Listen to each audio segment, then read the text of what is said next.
What is up, everyone? We are back, PGH Weiss Schwarz, with another year-end tier list discussion, whatever you want to call it. Joined today by Andy and Brian, usual suspects. What's up, guys? Play the air horn, Carmen. We just got to 1,000 subs, so you know this is the definitive end-all, be-all tier list. Yeah, we'll never do another one. And we're also joined today by Niko and Paru. Niko from Burn 1 and Paru from Texas. I do live in Texas, that is true. Okay. But yeah, keeping it smaller this year. Last year was a bit of a clusterfuck, to say the least. A lot of stuff happened. We ended up having to redo it. So we're keeping it smaller this year, keeping it more directed. Well, not more directed. I'm sure we'll ramble, but maybe slightly more focused. But quick wrap up. Show us where we sort of have been. Here's our last year's speculative tier list. It's almost there, maybe. Seems fine, yeah. Kaguya's too low. I think we can all agree on that one, but the rest of it, it could have been anything. The year was wide open. We got a lot of sets that came out that year. Speaking of sets that came out over the past year, here they are. Freight Grand Order Babylonia, Green Zero, both Madoka sets. Magia Record finally coming to English. Data Live, that's the big one. One of the big ones. Bofuri, Kaguya Love War, the other super big one. Seven Deadly Sins, New English exclusive. Heaven's Feel Volume 2. Sword Art Online Alicization 2. Quintessential Quintuplets. Data Bullet and Ruby. Quintessential Quintuplets, Data Bullet, and Ruby having been very recent. Basically, past month or two. So, and but right after Bofuri came out was when Bushiroad Springfest Online happened. I don't really have a results thing for that because of the statistics aren't too interesting. All you need to know is that Data Live won every single event in every single region, as expected. And there were a lot of different variation in builds, but Data Live did take every single event. But the spread within top 8 was pretty healthy, but Data Live did dominate the top 3s and have the highest conversion. Didn't Australia also win 2 out of 3 events? Yes. Am I misremembering? Yeah. As I know, Fucking Sam took NA, and yeah, the Australia scene is unbelievably powerful. They're too strong, yeah. I have really high hopes for this year, though. I think a lot of really strong sets have come out, since we've done the last tier list, and I think at the very the format won't be so one deck centric. I think there's a few decks that can really jockey for that top spot now. Mm-hmm. I think Springfest Online was a really poorly timed tournament for the English meta, because Dow was just head and shoulders above so many other things, I think, at the time. So pretty unfortunate timing, I think. They could have given it just a little bit longer, and you would have had Kaguya and Fate, which would have been pretty good. Right. But yeah, in-person events back this year. So for sets that are coming out in 2022, at least for what we know so far, new Bang Dream. I only have the Roselia Popupa one here, but the Ras one is also coming out. So it's a Ras Morphonica. Yeah, so about the violins. Another basically full set's worth of Bang Dream cards coming. It's 50 each. So we'll have a little bit of a shot in the arm for Bang Dream. Some strong cards there. Konakari, Rent a Girlfriend. Rag. I unfortunately think this one might be DOA, but we can talk about it when we get to the tier list ranking. Mushoku Tensei, that'll be a slam dunk. Hololive slam dunk. Fake Grand Order set 2, kind of locked to just Camelot, but it does have a second standby trigger, which is cool for Babylonia. And then Danmachi. Danmachi's apparently doing some work overseas, so that'll be an interesting one to come, especially because English is so standby focused. Danmachi's kind of a standby hate deck, so that'll be kind of cool. And then Tokyo Revengers and Attack on Titan, both of which we know absolutely nothing about. Should be pretty exciting. Which will come in 2022. So any other further thoughts before we move into the meat and potatoes of the video, the tier list ranking? But, Now we We should are- just get started. We are planning on these upcoming sets, right? Everything that's coming to English will set review. Yeah. Like, well, no, I mean like in this tier list here, like Fate Babylonia, Mushoku Tensei, Hollow yeah, Live. yes, we will be ranking them. Because these decks all do exist in Japan currently already at the moment, so we do have an idea of like what the meta is looking like. Yeah, like we have what an the idea of where to competent builds place are looking them. like and whatnot. And I think it's worth discussing going forward. But yeah, we know about the ones that have actual box art here, and then Tokyo Revengers Attack on Titan. We know they're coming, we just don't know absolutely anything about them. Alright, so we're going to move to the main part of the video, which is the tier list. We are going to build it naturally. We will be ranking everything this year, as we normally do. We didn't do it in our one thing last year, but we will be ranking everything. So how would we like to start this? Do we want to start like from the bottom? Do we want to knock out the easy stuff? Like Sure, first, let's just get rid of all the like So F the and low D. tier stuff. Yeah. All right, so Angel I beats. was just F. going to go alphabetically from the top. And I mean, alphabetically would be cool too. But I mean, we can knock out some of the chaff first. We I can guess. we can just get rid of all this stuff and then like the Okay. obvious ones and then go Yeah. through everything alphabetically. Let's just put 'em up there. Pretty dead. Haruhi's kind of dead. Disgaea, This guy, Fairy where's Tail. Fairy Tail? Project Diva. Is that the next Milky Holmes. Milky. Diva one? is Milky PD. Holmes. No. Hold on. Put Milky Holmes in ass where it belongs. Oh no. If only. Out here. PD, PI. RSL. Revy's Oh, not RSL that probably bad. not that bad. Yeah, I don't think it's that bad, but that's fine. Okay, Um, that looks like all the Log Horizon. Where is it? Definitely put it in here. I like double, triple check these. We should have everything. If I missed something, think I've been Yeah. I've been in the worst. Unfortunate. I don't think we need to bother ordering the F tier. No. I don't think anything Haruhi's- changed from last Haruhi's year. definitely the best F tier deck. He's the best F tier deck. Yeah. Are you No, sure? Milky Holmes is. What the fuck? What do you mean Haruhi has the Probably anti like climax event? probably like PD, PI, and Haruhi. Does it really matter? No. So No, but it's fun. we are I'm planning. gonna be on putting honest, I it in think Milky's tiers, better though. than a lot of those sets because it actually has a plus in combo. Damn. Milky doesn't have a single level 3. It doesn't Yeah, matter. but at least it's a plus in combo. The Ellie swings for Make 2 it plus. souls. Got Haruhi- two soul beater. Okay, if you want to be that guy though, Haruhi, Project Diva, and PI also have plus in combos. They do. That's why they're at the top of F. Hey, So Disgaea has plus in combos off 2 soul. It does. I That's think- true. I do think we stop there. I think it's worth like Yeah. talking about the rest, at least in Yeah. passing, for Mhm. like a little bit. So yeah, do we want to go alphabetically? Do we want to Just shove it up top there down, and I then guess, talk yeah. about it after? Top Sure. down. We can just like organ. Yeah. Do you want to fill out a little bit more of the chaff near the bottom? Nah, I have it's our fine. last year's one pulled up. Or like- I don't know if anything really made it out of that tier. No. Probably Like not. a butter a little I bit, think like- some of the other decks, like you can talk about it a little bit Yeah. because Yeah. they still kind of have like quote unquote functional level 1 combos and stuff. But this Yes. is like You can The say, "Wow, unplayables of the RSL has unplayables. these." Isn't that Mhm. cool? Too bad it sucks. Yeah. All right. So let's just start. Let's put things on the board and then we can organize. How about that? I think Gotobu no Hanayome is a solid A tier deck in English. I agree. I agree with talking that. about bar choice. Yes. Are we all Yes. talking about bar choice? I mean, this is Yes. set 1 only. I If you're think, someone yeah. who mostly plays Japanese, English only has set 1 for now. So it's bar choice. Mhm. I would agree. That is a like do nothing, non-interactive. You do the get- same thing consistently every game. You Yep. play the bar combo, you play the JC, you keep playing the bar combo. Maybe you heal once or twice, then you play the Ichika, and you hope your opponent's dead. Yep. Yeah. That's the whole deck. I do remember from our tier list discussion last year that our criteria for something making it into the S tier was that it actually has to be like break the game degenerate.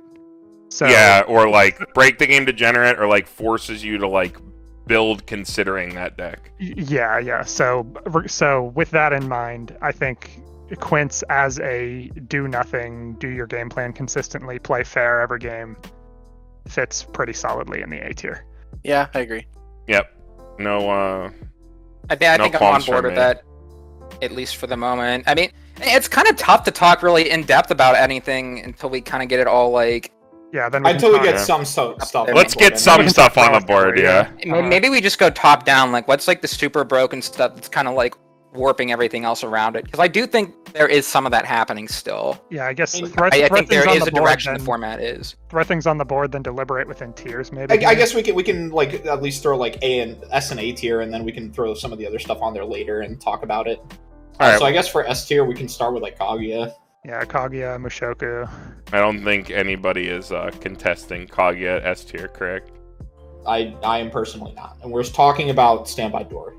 Yeah. So reasons why Kaguya is an S tier. Kaguya is a standby deck that beats on other standby decks while also bodying every other 1k1 deck. You can box people out. You can go fast. You have the dumbest zero lineup in the game. You have the K runner. You have the Chikoriki. You have a super. It's not non-interactive per se, but like very effective finisher that like burns one on attack, gets big, and then it has a like climaxless on reverse like ditch a card burn combo. So you're burning one up front, attacking, then burning one at the end. Very reminiscent of Mikasa. It's literally Mikasa that heals, and then you're also playing standby, so like things come online earlier. You have like the best profile for hating on standby decks, the President, which is like a 14-5, no backups. Play him in front of a support. He's like 15-5. He has clock kick. Like you hard remove targets.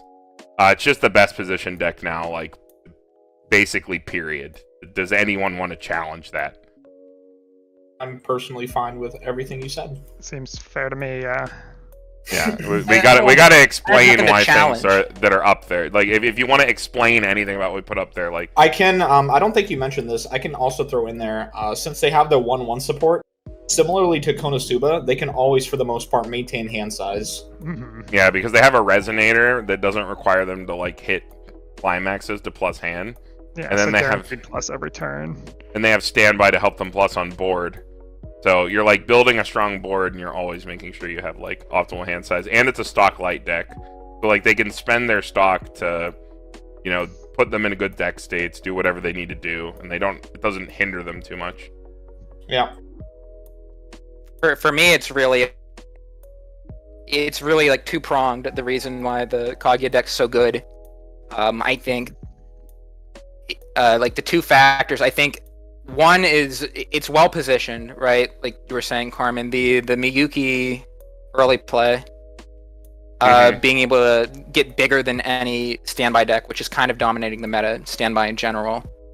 Being able to like ensure that you get over something, and then having the extra assurance of being able to clock kick it, which is good for extra damage, but just hard removing the thing off the field too, so your opponent can't encore it or pull any other shenanigans with it.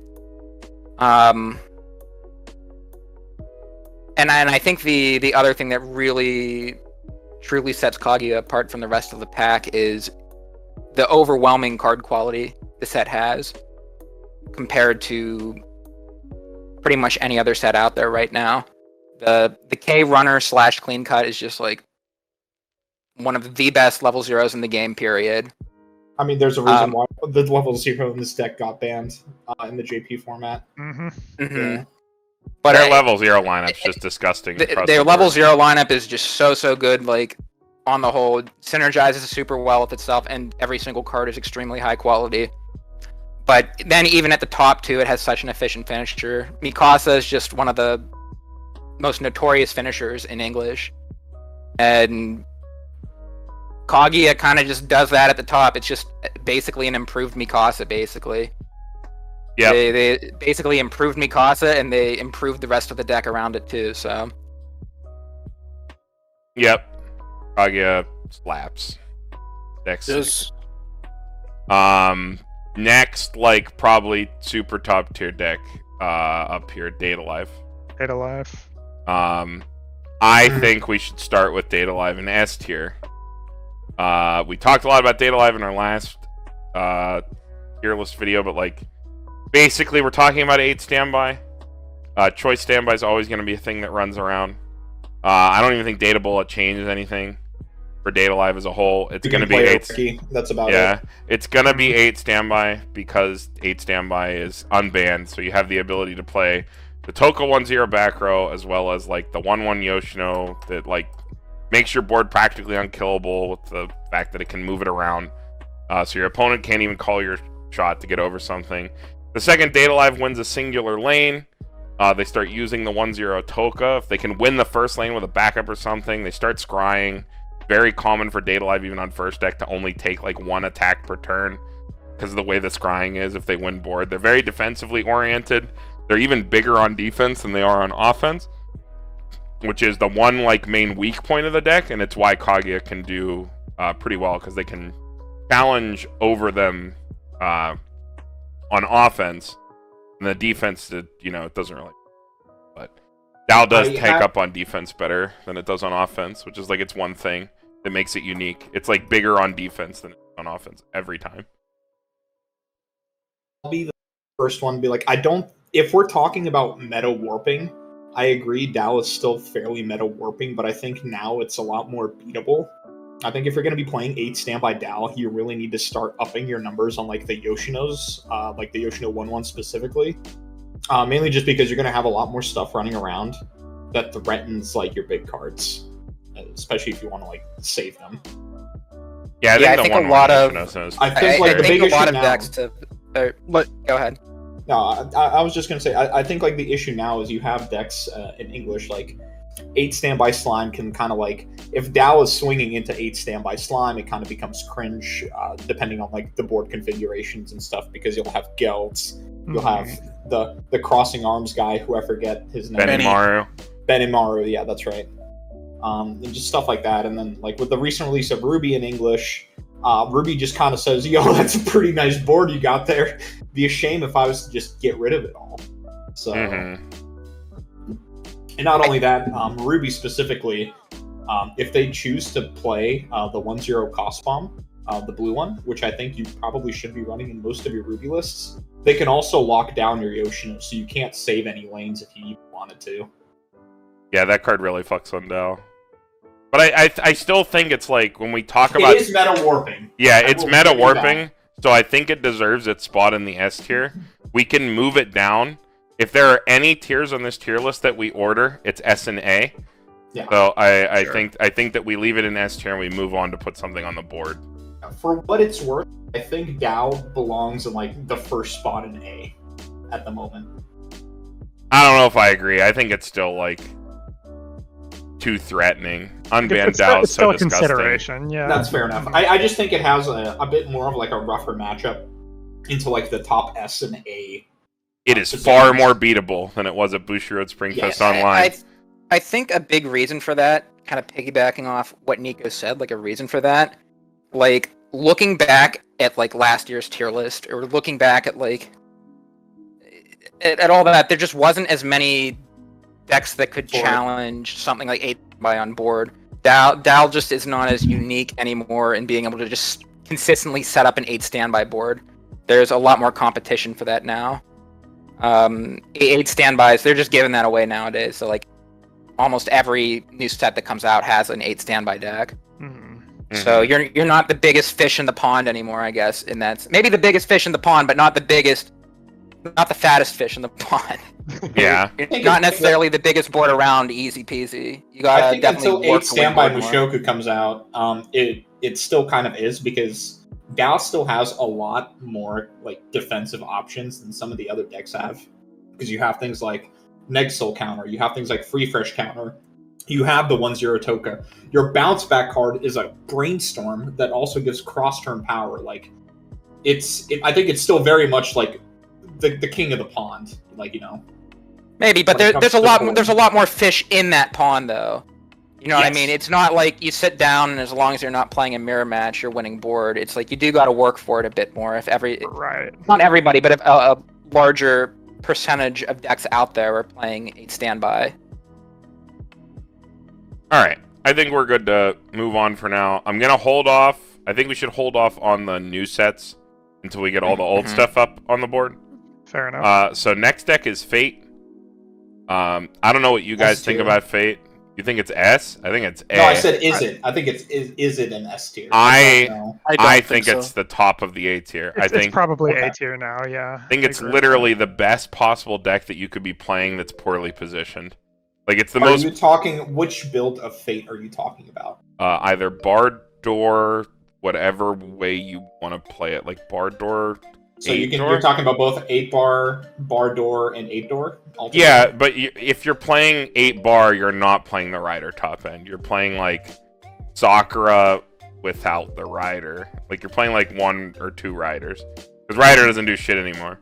Like if you're playing Fate, you're either playing Sakura top end, you're playing Saber top end, the one that also works off the Excalibur, so you can still play door. It's like a cancel burner that I know is catching on, or has caught on. They're still, for the most I think that part, card's it's pretty fine, interesting. though. If they can win the lane with Rider, it's fine. I think that card gets blink bounced and everything 10 ways to Sunday. I think there's too I much. don't think so, though. There's too much incidental hate, Niko. You don't think I think about the it. only real, well, the thing is, that I think the only real hate for it right now that I can immediately think off the top of my head, and like the list we have so far, is Data Live. It's Data Live. I was like, because Data Live runs my little Shido, but all the other kind of like decks we put into S and A tier, I don't think have like a super well, like they would need to tech into that answer, and I don't think you're going to be teching against Rider in the current meta. You're not you mean taking the against rider top end? Yes, Yeah, Rider top end the specifically. anti-front.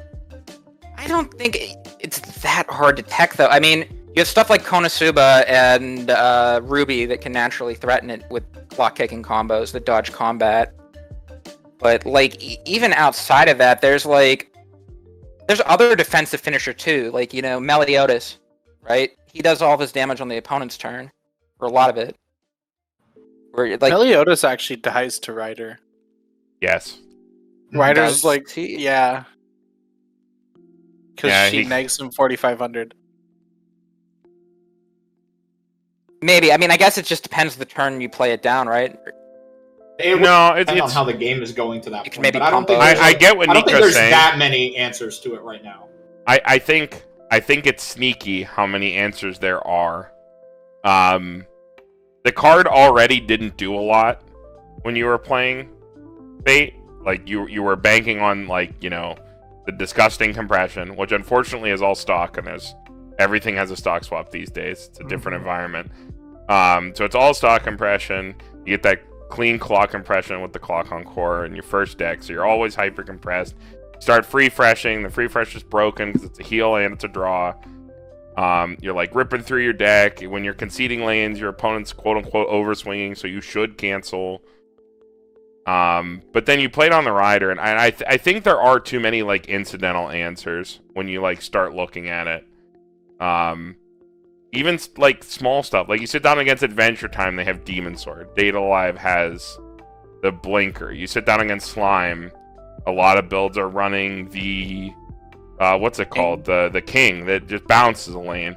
They start to stack up in small ways, but I think meaningful ways, to the point where you'd be like, I don't think I'd ever play 8-bar. But even if you played 8-bar, I think you'd play 8-bar or some lower amount of bar, and you'd play the Sakura top end of the Saber. Saber's like a cancel runner and stuff like that. I kind of agree with that. I think.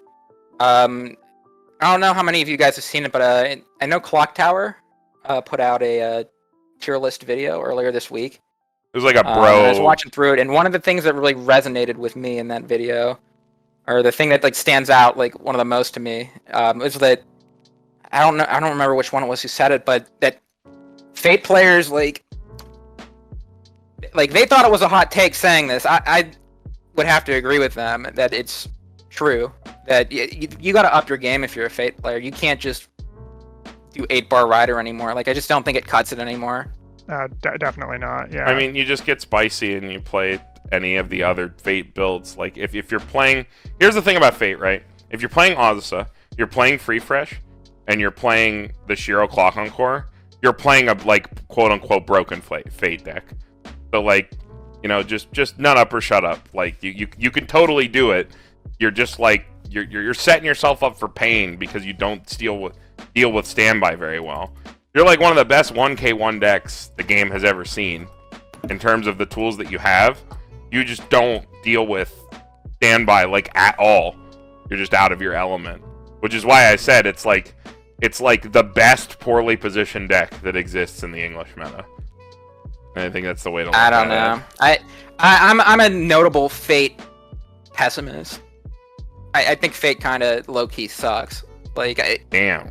it's not bad, but I think it's like way overrated. I would think it'd be like the top of B. That's where I'd put it, or at the very least. I don't bottom think of it's A. that bad. I do. I don't think so. Yeah. I absolutely do. But I Like, also it's don't think kind of Ryder hard to is that compare badly it. positioned. It's kind of hard I to don't think compare it's it to well anything positioned, without. but I don't think it's that bad. It's kind of hard to compare it to anything and say it's better than this or worse than this until we kind of get a lot more up there. But when we do kind of double back to it and start like ordering it, I do have a bone to pick with Fate. Sure. All right. Okay. Next. Let's do Konosuba. I think that's a pretty A tier deck. Yeah. It's probably a tier these days. Konosuba is an A somewhere. I'm not even gonna move We it can anywhere order for that now. later. It's somewhere in the middle of the pack. Love Live Sunshine A, probably. I don't think. Ooh, think really? So. I think it's B. I think it's might- actually the top of B. I might think even it. be I B. think It's it like is low the. A. I think it is the marker point. So I'm Yes. gonna leave it here for now. There are like things to be said about power lines when people are playing standby, and Love Live Sunshine exists.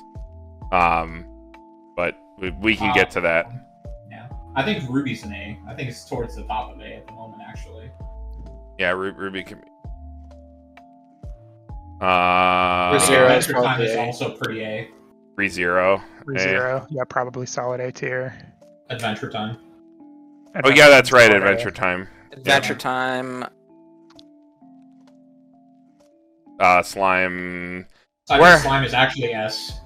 Yeah, I think Slime is like S. for my own list, I think I had Kaguya and Slime as the two like S tier decks that are just like really good. Mm-hmm. That's fair. Imagine sitting in Slime and the only card they like mulligan is a card that's in every deck. You just sit Yeah. there molding. So, like, Right. are we thinking of a specific deck when we put Slime in S? I Are we still think doing Pan Store? I think Pants Door And is 8 like Standby. top of A. Well, I think Pants Door is like top of A, and I think 8 Standby is probably like the current like S. But even then, I think both of them are really strong. I think 8 Choice is a little further down because it's got some problems. I think Pants Door and 8 Standby are equivalently good at what they do, and they both deserve a spot up here. I think Slime's one of the best 1K1 decks out there right now because it can challenge Standby, and unlike Fate, its impression strategy is not immediately uninteractive. vulnerable. Mhm. Yeah, it's not immediately vulnerable to Stock Swamp. And it does a thing that Fate can't do in the mid game, which is heal a lot. Fate, you can build to heal in the mid game, but it's far less consistent than Slime's. Regardless of your opinions on whether or not you think healing at 2 with Fate is good or not, I don't think it's arguable that Slime is a more consistent healing deck at 2. Yeah. I think one of the. Go ahead. I think one of the standout things about Slime too, especially because the way we're doing this tier list, we're rating it by set. But I think if you really break it down and look at all the different individual decks in the meta, there's kind of only one big Kaguya deck. There's like one, maybe 2 big Data Live decks, but there's just a million different ways to play Slime, and they're all unique, and they're all different, and they're all really good. Pretty good, yeah. Like there's the Pants Door build, there's the I don't know what combo is it 8 book or Pants book, the one that just sends a million cards to memory now with the new Slime 2 combo. That's like roguish. That's not a real deck. It's roguish, but it's still really strong, I'd say. 8 Choice is really good. 8 Standby is really good. I mean, I wouldn't call. when you 8 sit Choice down like against a a Slime top-tier player, you contender. don't know what you're playing against. Yeah, I would agree with that statement. Yeah. There could be 20 people in the tournament playing Slime, and you might only have a couple people on the same build. Yeah, they mull a Builds around. they mull a Shuna early play, and you're like, oh fuck. Yeah, you're just What? like, what? Hello? Like, what is this? Is there anything else we want to put on the board, like, right now? I think we just... I think that actually covers pretty much all of A tier right now. Okay. We don't. I'm trying to be like, fucking- Sao A. not AT. Oh yeah, Sao A. That's right. I didn't want to mention Sao A, Alicization, yeah. but I have no experience with that, so I'd have to kind of like. I think this is defer to somebody else. I think this is a marker set here. It's on the cusp, yeah. Yeah, I think it's right here. Do we want to talk about 8 Standby Sal? I don't think 8 Standby Sal cuts it. Especially looking forward. I don't think 8 Standby Sal... I don't know enough about it. I've played 8 Standby Sal a decent amount, and the deck is definitely... Into it enough. It's whatever. The deck is definitely functional. It has extremely good targets, and it's like woefully less consistent than any other standby strategy that you could be playing. Money counter though. Like you do have money counter. It's the best thing about playing the deck, but you can't play 8. It's not unique in that sense anymore, though. Ruby is now also another 8 standby deck with money counter. True. I don't think 8 Standby Ruby is real. I'll be honest with you. I haven't tried it, but it didn't seem very good at first glance. I don't think it's worth playing. But whatever, we can get to that. Do we want to put things on the board, or do we want to talk about A tier? I want to keep putting stuff on. Let's just put stuff on the board. Let's put stuff on the board. We can discuss when we order. I personally am big show for AOT, but I think it's probably worth putting in like the B tier and AOT maybe talking about upgrading it later in the video. It's also cuspy, like sorted alicization. Yeah. Right now, Bang Dream is a B tier deck. We can talk about Bang Dream with upcoming cards and where we want to move it. But for now, let's put it here. Beaufrey. C tier. Beaufrey is such an odd one. It's C. I think it's C. It's it funky, doesn't do anything. If I'm sitting against a Beaufrey player, I'm like, actually, I don't care. Let's just put it on the board at C. Yeah, it's what you said, Paru. I'm breathing a sigh of relief. I'm like, oh, thank God. FGO, probably a C tier deck. Yep. I have a lot of words to say about that later. I think the deck's worth being a lot higher than that. I think Apocrypha is probably... okay, wait a minute. Hang on. I have a question. Yeah, what's up? So, currently we are holding off on rating the yet-to-be-released sets, right? Yes. Yes. Should we keep FGO off the board because new FGO is basically a new set compared to current FGO? We didn't do it with Bang Dream. I think we keep it for now. We can make a mention. We keep it for now and then we move it because, like the way we do the sets, if like there's a deck and a set that's better, then the set just jumps because you know it's the same as slime, right? Like we're not. I don't have this broken down by deck because Kevin didn't break down every English deck, and I'm not making all these little things. Thanks, Kilua. Thank you, SBTCG Kevin. Fujimi, C or D? Probably C. Low C. C. Bottom C. Goblin Slayer. Is this actually B? B or A? High B, low A, yeah. B, I think is fine. Same as like Sao. I don't actually think it's a cusp tier. I think it's like mid to low B. Okay, all right. I think it's like high B. I'll just put it right here for now. Okay. Order later. GGO. I'm almost kind of like with Dean Tour. I think it might be like B, but I'm. Ooh. Really? GGO and B? I think GGO's fine. GGO doesn't really care. Yeah, it's good at doing what it does. Yeah, it's like it plays a bomb at 1. Yep. See, I'm kind of like you were with Beaufrey, Niko. It's like I sit down against GGO and I'm like, I'm not afraid of any single thing. It's not this that I'm deck is afraid doing. of it, but the deck doesn't care what your opponent's. It just runs All on right, its own. we'll put it here for now. Top of C is fine for it now, I think. Yeah. Mob Psycho. What do you think, Brian? Gurren is D. Okay. Gurren Lagann's probably like. I play D, Gurren low Lagann. C. I'm qualified to make that call. Cinderella's is D. JoJo's is D. Contai. We have Abyssals and normal Contai. Normal that's like C tier. Yeah. I don't think Abyssals is worth putting on the Abyssals is list. I don't D. think people play that. Abyssals is D. JoJo's is D. Cinderella Girls is D. OG Love Live. Love Live is D. Love Live is D. Yeah. It's probably Kill a D Kill. too. Kill a Kill is probably F actually. I think. yeah. Like, Oh yeah, Kill a Kill is F. I'll put it here. Two Lover is D.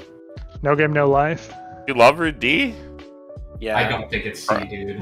Bottom of D. It's hardly C with set 2. Where does Mob go? C. Like C. C tier, yeah. High C, closer to I yeah. see. Okay, Sorry, Dean, I'll let you down. I think for you. Mob has too many problems, dude. It has so many sick cards. It makes me so sad to put it even in C tier. Yeah. Yeah. Madoka, I think C. Madoka C. Yeah. I'll just throw it in the middle here. No game, no life. D. D. High D tier probably. I Yeah. don't know. Madoka's S tier whenever it's played You against think me. you think No Game No Life is better than JoJo's? I think I think low D I tier. think JoJo. It's forever home. it's forever home. Forever. Persona 5. Solid. Wait, let me hit up Hansen and ask. I actually him real think quick. It's like low C probably Low C near is fine. Kantai. C. Yeah. Yeah. All right, Hansen says it's S tier. Hanson Okay. says Actually, that. Speaking of a clock tower again, that was a set they like surprisingly put like really high up. They really thought it was well positioned. They really liked Persona. Which 5. build? I of actually Persona. think everything shits on, like, if we're talking win Stoxel, a lot of like Yeah. the tier decks absolutely shit on Persona. It just feels Yeah. so Like bad. you bounce there. Kaguya Yeah. gets over your board. Dow presents a board, and you're like, shit, I can't break this unless you like hit win triggers. Slime, if they put down like 1-0 Well, removal for 8 standby. Wait, actually, You can play the Ryujis and bounce them, sure, but like I think I don't know. Then I they don't heal. think I don't think Kaguya can actually out Marker Boys. Yeah, they Unless can. they stack like 4,500 on a lane, and then they only kill one. They can. It depends on what they're running too, because Kaguya. Okay, so you have to remember. So they'll have like a drop search on the board, and then they might have a Ricky. So that's 4K power they can divvy out. If they stand by out the 1/1, that's like another 500 extra power, and then they'll Yeah, get that 2K ties power with one, on though. that. I mean, I think they're fine with that. Like, Yeah. But and doesn't kill two. I mean, I do think that like it mostly walls them out. well, the They only get level. one lane. Kaguya's playing the level 2 killer right now, so that shits on the 2-1 as well. No, Is I'm talking about the Marker Boys though. Yeah, I know you're talking about the marker boys. I think you get over one of the marker boys, and I think like you're the 1-0 level 2. The killing thing you can with kill that the other, strategy- and then you let them have one lane. The thing with that strategy, right, is you can say they're gonna have the marker boys. They're gonna be 7-7-5, and then they're gonna play backups. They can't just like keep having a 1-0 backup. They're not a salvage deck. They're a like Right. search, rip off the top, and like mill through my deck. Okay, but I think Persona, I honestly think 8 Door is better, where you just don't play a level 1 combo. I mean, probably. And so you right? just use the An salvage assist. And since people keep crashing into you, you get to keep paying 1 to salvage a card every turn. I mean, ideally, right? With like just Yeah. the marker boys, just try to Yeah. win costlessly win board. I could Yeah. believe that. Yeah. I don't know don't- too much about. I don't know why I'm like, arguing. I don't think it's better don't- than C tier. Because like, Yeah. okay, so we're talking about Kaguya, right? What are you gonna do into Data Live 2/2s? Are you just gonna be like, shit, dude? I hope I hit this win trigger. Yeah. Yeah, that is what they do. Well, I don't know if you need to And it's like really. the same thing for Slime. You're gonna be like, shit, dude. I hope I hit this win trigger. Yeah. I don't know how much you really need to win board though with Persona 5. Like you only That's need to the get the board one rate lane that- for the 2-1 combo. 2-1 combo sucks. And kinda- like, if Kinda we're going off talking of- board, Kind of going off what Clock Tower was saying in their video too. I know I keep bringing it up, but I think they made some good points about it.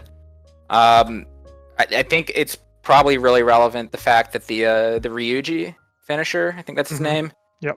It bounces your opponent's shit when you play it. So it kind of like Konosuba or Ruby, where you're kind of just like Well, it just get to doesn't. ignore your opponent's board, Climax kind combo of. bounce, actually. Yeah, it's climax combo bounce. It's not just bounce on plays. If you whiff combo, you cannot bounce. Okay, but come on, you're building it to hit. Sure.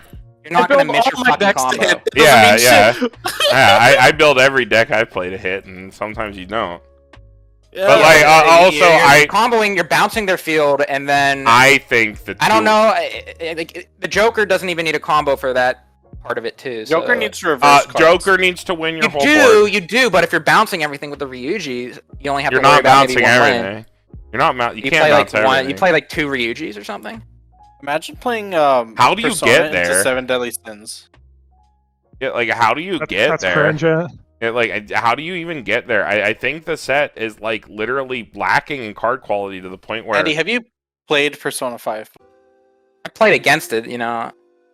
I don't own every deck. unless contrary to someone Here's the thing, with Andy. Persona is like canceling when they shouldn't, like they're they're not getting the extra turns they need to get that enough stock. How would you have bad tools? You essentially have an Azusa, right? You have the bondable camera event. Yeah, and all of a sudden it eats 8 slots, and then a 1-0 package that eats like 8 slots. 6 to 8 deck yeah, slots, your deck disappears, dude. Where do you put the cards? I mean, I don't know. Maybe you don't run the 1-0 like marker package. I just want that's all you have. What's up? If you're running the Ryuji, so kind of like what Andy was saying, if you're running the Ryuji and you're constantly getting a bond every turn, you're losing board. Ryuji sits at 2,500. Like where's like your card economy in like this case? So unless you're playing a gate, you're not running plussing triggers. So you also don't have a way to keep getting Ryuji deer. I mean, deck seems pretty efficient though, in the sense that like. In that same vein, Andy, so does GGO. Yeah. I think GGO's pretty efficient. I think the top end of Persona is way stronger, though. Like, you have this top end that's like, you don't really need extra cards to discard. It's only good when you can literally hit the nuts, bounce 2 lanes, and have Ryuji. I was like, you know, pretty good top end, Yuki no Armoka. Those are you know what else is a good top end? Prilia. Mikasa. Hey, Niko. Yeah, like... You know what's a really sick top end? When you play Biting at the Neck Len, and it hits 3 times. Yeah, that's strong. That's pretty sick top end. You mill 9 clean. Yeah, you mill 9 clean. It's like Mikasa. It is Mikasa. It's costless Mikasa. Broken. Yeah. So I'm not trying to attack the Clock Tower's opinions or your opinions here too much, but attack me. I'm defending it. I think it's great. Okay, I don't think. I think you're wrong. A million times better than GGO. So no, it's not. It's a million times. Andy, if you think that 2-1, Persona 5. At least Persona 5 has Joker and win triggers. GGO has nothing. We have 8. I'd rather play 8 doors. I'd rather play 8 doors than 4 win triggers, dude. Yeah. Like, are you serious? I would rather play blank doors in Persona than play the win trigger. You know what GGO does like uniquely at 1? They play a bomb combo, which is they play 4 bombs. Yeah, dude. They play 4 bombs. Like that. Now that's something that's like decently positioned. That's really annoying to play. I don't think playing 4 win triggers makes your deck well positioned. I'm sorry, it doesn't. Would you like to know the really funny part? If we're talking about what ifs and what aboutisms, GGO plays the 2-1 assist and hits on your try or like on the turn you're trying to kill. Oh fuck! Like, yo, take cancel burn off for Yuji. Can't use that anymore. Oh wait, Niko. Joker. You can't use that anymore. Andy, it's not that the endgame board is like bad. We're saying it's just like you're not gonna hit double Ryuji Joker in most of your games. Because every deck is so much fucking better than you, you're going to get blown out to the point where you are just bleeding. You are losing your cards every turn, which Persona 5 does not plan to do. Like, I don't think you played enough Persona 5 to know that they do not want to lose board. They are a costless win board deck. They build their deck to win board cross turn. And that 2-1 Joker is not doing shit. That card sucks. It's not that bad. You just need one reverse. Bad. No, you need it's bad. It's bad. The fact that it costs a stock is bad. Costs a stock. It's also full field early play. A lot of the time, you can whiff that. Yeah, a lot of the time that early in the deck with Persona, if you're having a bad game, you're forced to play shit cards on stage. You just have to throw a backup down. I mean, Brian's played Persona in the modern times enough. I've watched John at our locals play Persona in the modern things enough against modern decks. Unless he's fucking sacking like crazy, that deck just doesn't keep the fuck up. You have to. They need to change their build, dude. You gotta have something better than the markers on level 1. No. When everybody okay. There has to be something. I don't know enough about the set to be able to say. No. You can't. Okay, then you can't say when we who know about the set. There has to be something better. No, you can't say that. You can't say that, Andy. That's like if I went to you and say about No Game of Life, there has to be something better than this cigarettes combo that you like. No, because but that's shit. There isn't. There. Oh wow! Okay, how does it feel? How does it feel to be told that there isn't? There isn't though. I actually can't defend that one anymore. Exactly. But come on, Brian. You play Persona, isn't there? There has to be something, right? No. I'm trying to be rid of this deck. It's not. It's just. It's fun. It's not that fun. It feels unplayable at this point. Really, it's just so inconsistent. It has a rest 2 brainstorm. Dab, dag, swag, 4-on-1. You're wrong. Next set. No, I want to talk about the Marker Boys more. No. Yeah, sure, let's talk about them. They fucking suck in the current meta.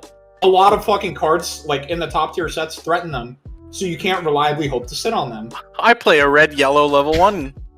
guess what? They don't do anything. Yeah. Well, I mean, you just don't get big enough though. That's my issue with them. Like against What? like standby decks or stuff that's scaling power. Yeah, so and low, that's a sitting problem. big numbers. That's the Yeah. problem, because It's you so don't true. have any other Yeah. level 1 cards. There's nothing. And don't Yeah, tell and me there's I got to agree be that that's something. an issue, but You What do you can mean, play but? a massive Well, there's no pieces. but. There's no but. That's it. You sorry, can't. worse than sorry, Massachusetts, Persona 5 Niko. players. I just don't know enough about the set. It's worse than Well, that. I have here's- faith in you. Here's And my I- point. You can't have anything. an outdated 0, no level 1, and then say, my top end is good into the meta, and expect that you will get to your top end. Your only modern-ish tool is the 8-card Ozisa package. That's it. Everything else is a woefully outdated card. Like everything. Every other thing in the deck is outdated and poorly positioned. So you can't just say, this finisher is well positioned, because I will agree, it is. If you hit double Ryuji Joker, yeah, you probably get everything, and then you coin flip with Joker, and maybe you get there, and that's fine. But you will never get to that point against modern decks. It's just not going to happen.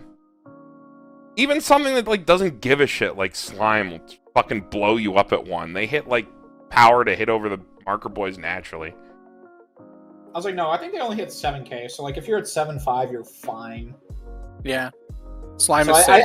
I think Slime, like if you're talking about Pan Store specifically, they like Oh yeah, they do. Slime hit is they're every just time. on the cusp to where you need to have the on support on the field to kind of contest. But Slime actually plays the right colors for the marker boys to wall them too. Oh yeah, because they're blue yellow. Oh yeah, it's but even then, I think it's either it's, like, Christmas or C-tier is, whatever like, blue perfectly yellow is. fine for it. We literally just Yeah. like outlined the deck's weaknesses Christmas right here. Joker. Well, yeah, it's either Christmas or the other one. I don't know what blue yellow is. There's got to be some holiday. Let's Okay. get something else up there. All right. Review Starlight's like the best D. D-tier deck. It's like a B tier, yeah. Sitting up there Uh, with TLR. Memory Snow. I hate this deck. Ding. I I'm- think it's a. I think it's a C. realistically, Might no. be C, yeah. No, this deck fucking sucks. It's better than No, Review it Starlight. wasn't. It's better This than is- Review Starlight. It is better I'm- than Review I Starlight. think There's like an okay. actual reason you would play Memory Snow, though. It actually Is has it better than like, Persona? a tool. Yes, it's better. I think it's better than 5. Persona. I think the whole. I think Memory Snow, like the whole reason you'd play this set is the Okay, anti-walling. Memory Plus Snow. memory Memory Snow card. can actually go under and get somewhere, unlike Persona Like 5. the deck is competent enough. The At deck is least- competent enough on its own that it can. You know, you're playing the deck just for the card that sits in memory, but the rest of the deck isn't a slouch. Yeah, the rest of say. the deck sucks, Andy. I think it's No, good. no. It I think sucks. this is where a lot of my personal bias comes in, but everybody Okay. keeps telling me Memory Snow is like super sick, and I just don't know what I'm talking about. And every time I play into it, I am not threatened in the slightest. I play down anything slightly big, and their Memory Snow is just like, I can't kill that. 7k? What's that? I can't climb to that power level. So I don't know, man. It's like I think the deck can function, but I think it's the Well, deck that's is why really I put bad. it above P5 for now. Is it's just like at least Memory Snow doesn't expect to win board like Dude, cross turn. Like- I would almost think I think Review's a better deck than Memory Snow. I think Memory Snow's fucking shit. I would not go that far. I think Memory Snow at least has deck control. Hey, Memory It Snow at does least have dabs on deck Kaguya. control. It does have Memory Snow has really good deck deck- speed. It has a good level 1 combo. It has good level 0s. good level. It has the zeros. anti-burn, It- which is no, it great. has- The it only has thing the deck's Rize. missing is like a Wait, It good has level Rize. 3. It just I was doesn't like, have a level 3 combo. What good It's level good. zeros do they have besides Rize. Rize? They have It's true Rize. Rize. They have That's it. But Ram that goes to memory. They have That's not a good just card. all the normal Those tools are you'd not good, want. but those are not good cards. Those are like good utility cards, but they're not like good level zeros. Because like, let's compare them to Kaguya. It doesn't have K Runner. It doesn't have Chikoriki. Let's compare them to Data. Yeah, Lab. the Oh bunny- my what do you mean god, the bunny's you have that broken, stuff Niko? if you want it though. You do have Rickies. You do have clean cuts if you want to run them. Yes, Yeah, but then you they're- turn off they're your also anti-burn. off trait. Yeah, you turn off your anti-burn and Well, they're you off-trait. can't run like huge quantities of it. I was talking specifically about the clean cut. You can maybe fit a couple in, but you got to be careful. As far as Rickies go, you have the rabbit. I don't think the rabbit's good. nobody. You're not going to convince me, but this deck sucks. But at least we're not. arguing. Okay, It- let's it get can let's be get bottom let's C get the tier. things on the board. Apocrypha, C tier. Apocrypha C? No, this I I think think it's sucks. better than Review. Well, Well, what's the cutoff for D? hang What's the on. best D? I think Apocrypha's better than Persona. You do? Okay, Maybe. which Actually, Apocrypha? Are we talking about Standby or are we talking about Wind, whatever? Because you can't play Astolfo, that's for sure. Wind Door, I think, is the best Apocrypha. I It's gonna agree. I agree. It is the best it's going to get. Do we want to put it in C? Okay, Apocrypha doesn't expect to win board. You're right. I think that and low. I don't know. It's just like And it really has just play the Wind! card. And it has Wind! Doesn't expect to win board, has Wind! Better than PS5. At least I look at some of this stuff in D tier, and it's like I just can't really imagine them sitting down and winning a game, unless it's like their opponent just I eats can shit see or Apocrypha something. winning it. I could see Apocrypha like assembling I can its see them strategy and squeezing doing one its out. thing. Yeah. Excel Yeah. World. I think they could squeeze one out. Excel World. I don't think Did Excel you World can guys squeeze know? it out. What Well, actually, No, Excel how World. bad is Excel World now? Like, It's there's bad. no. Accelerate is a bad mechanic, dude. Like Review Starlight Persona 5 tier, like high D, low C, I think. I think it's actually like not like low D anymore because AOT is not a prevalent and it can get kind of like high enough to get reverses and actually like properly play the game. Except when it goes against standby decks. It doesn't even do then, anything your though, wins- even when it plays the game. Is it better than Review? The level 2 gets. I kinda think big. I would play Excel World over Review. Oh my goodness. Okay. The level 2 in Excel World gets pretty big. You have the early play combo that gets to like 11-5, 12-5. It's Excel World early pretty plays big. out a Miki, right? Or is that just like play from hand card? it's 2 or less early play. It's the red one, the Niko. Not from Burn 1. No. Excel World has a Miki burn, right? Yes, they do. Archer, yeah. Do they? Is that an early play, or do they have to play it after? No, you played at 3. Miki Burn, you mean like the Yo, Burn. Yo Burn sort of? Yeah, Yeah. that's like Excel World's finisher is they have like a cancel burn thing with the Kuro Yukihime off of Wind Trigger, and then their off finisher is the Scarlet Rain, which is the on attack mill a card burn. Right.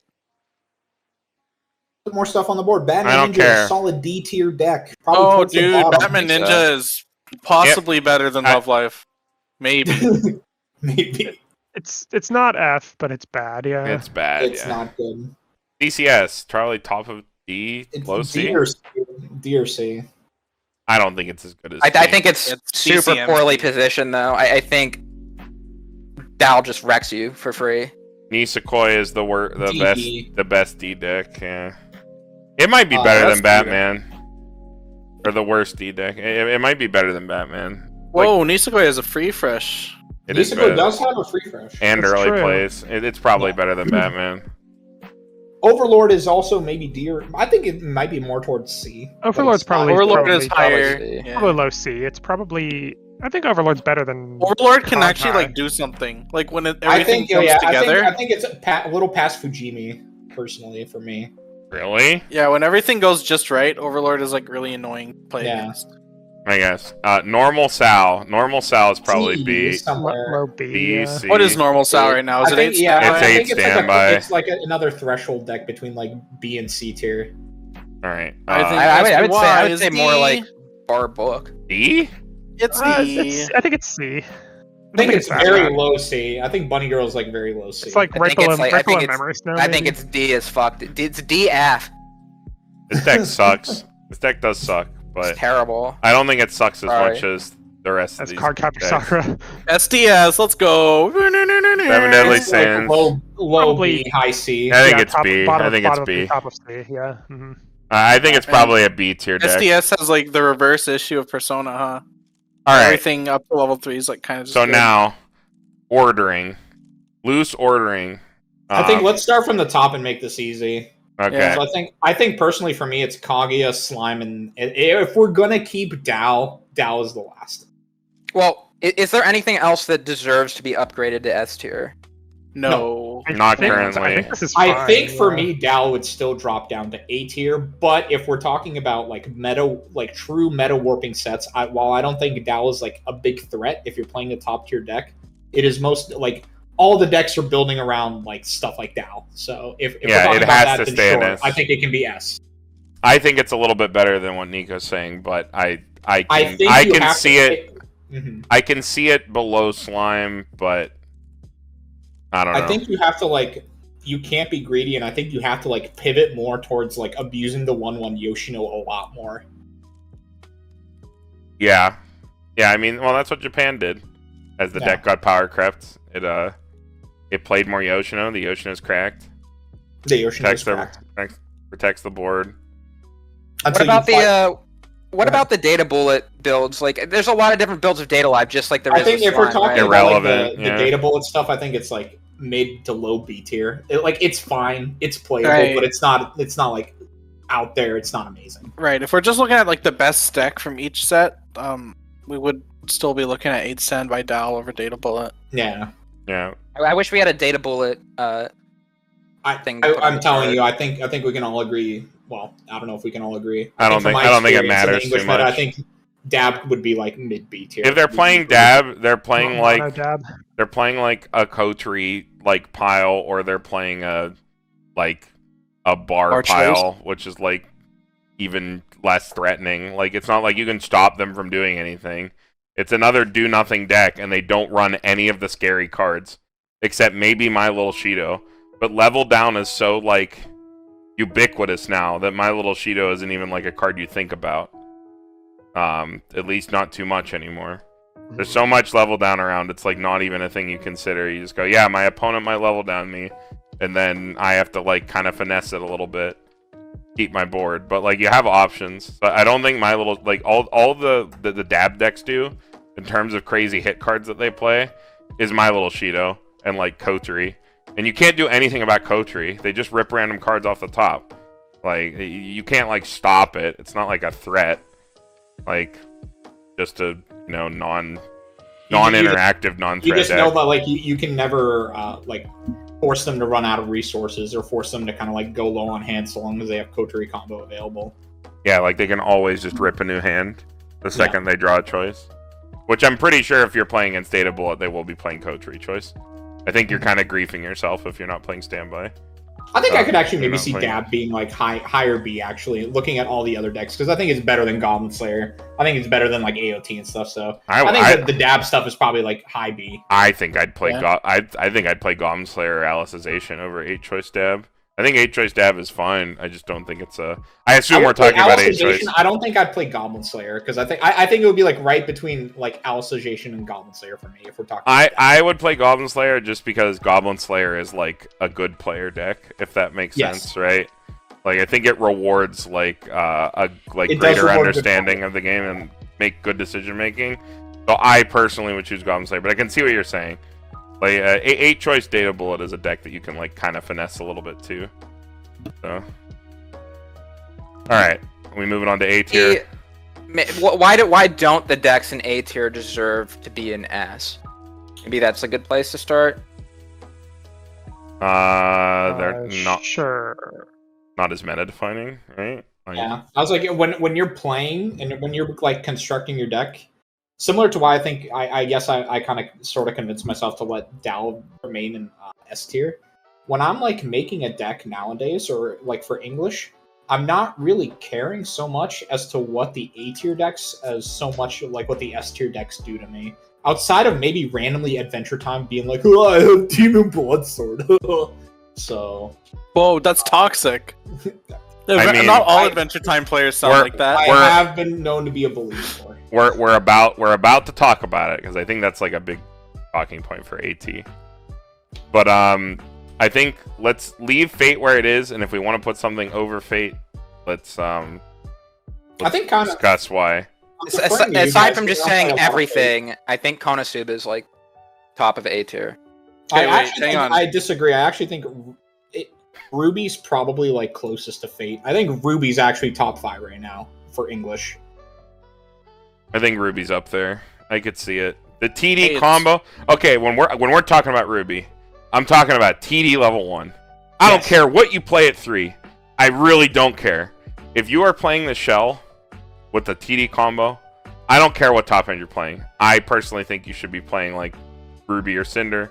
Probably Cinder for me, but like probably one of those, but like or even like Door Pants. Like I don't care. Like if you're playing the TD level 1 and you're playing like the amount of power pumps that are in the set, Ruby can board break anything.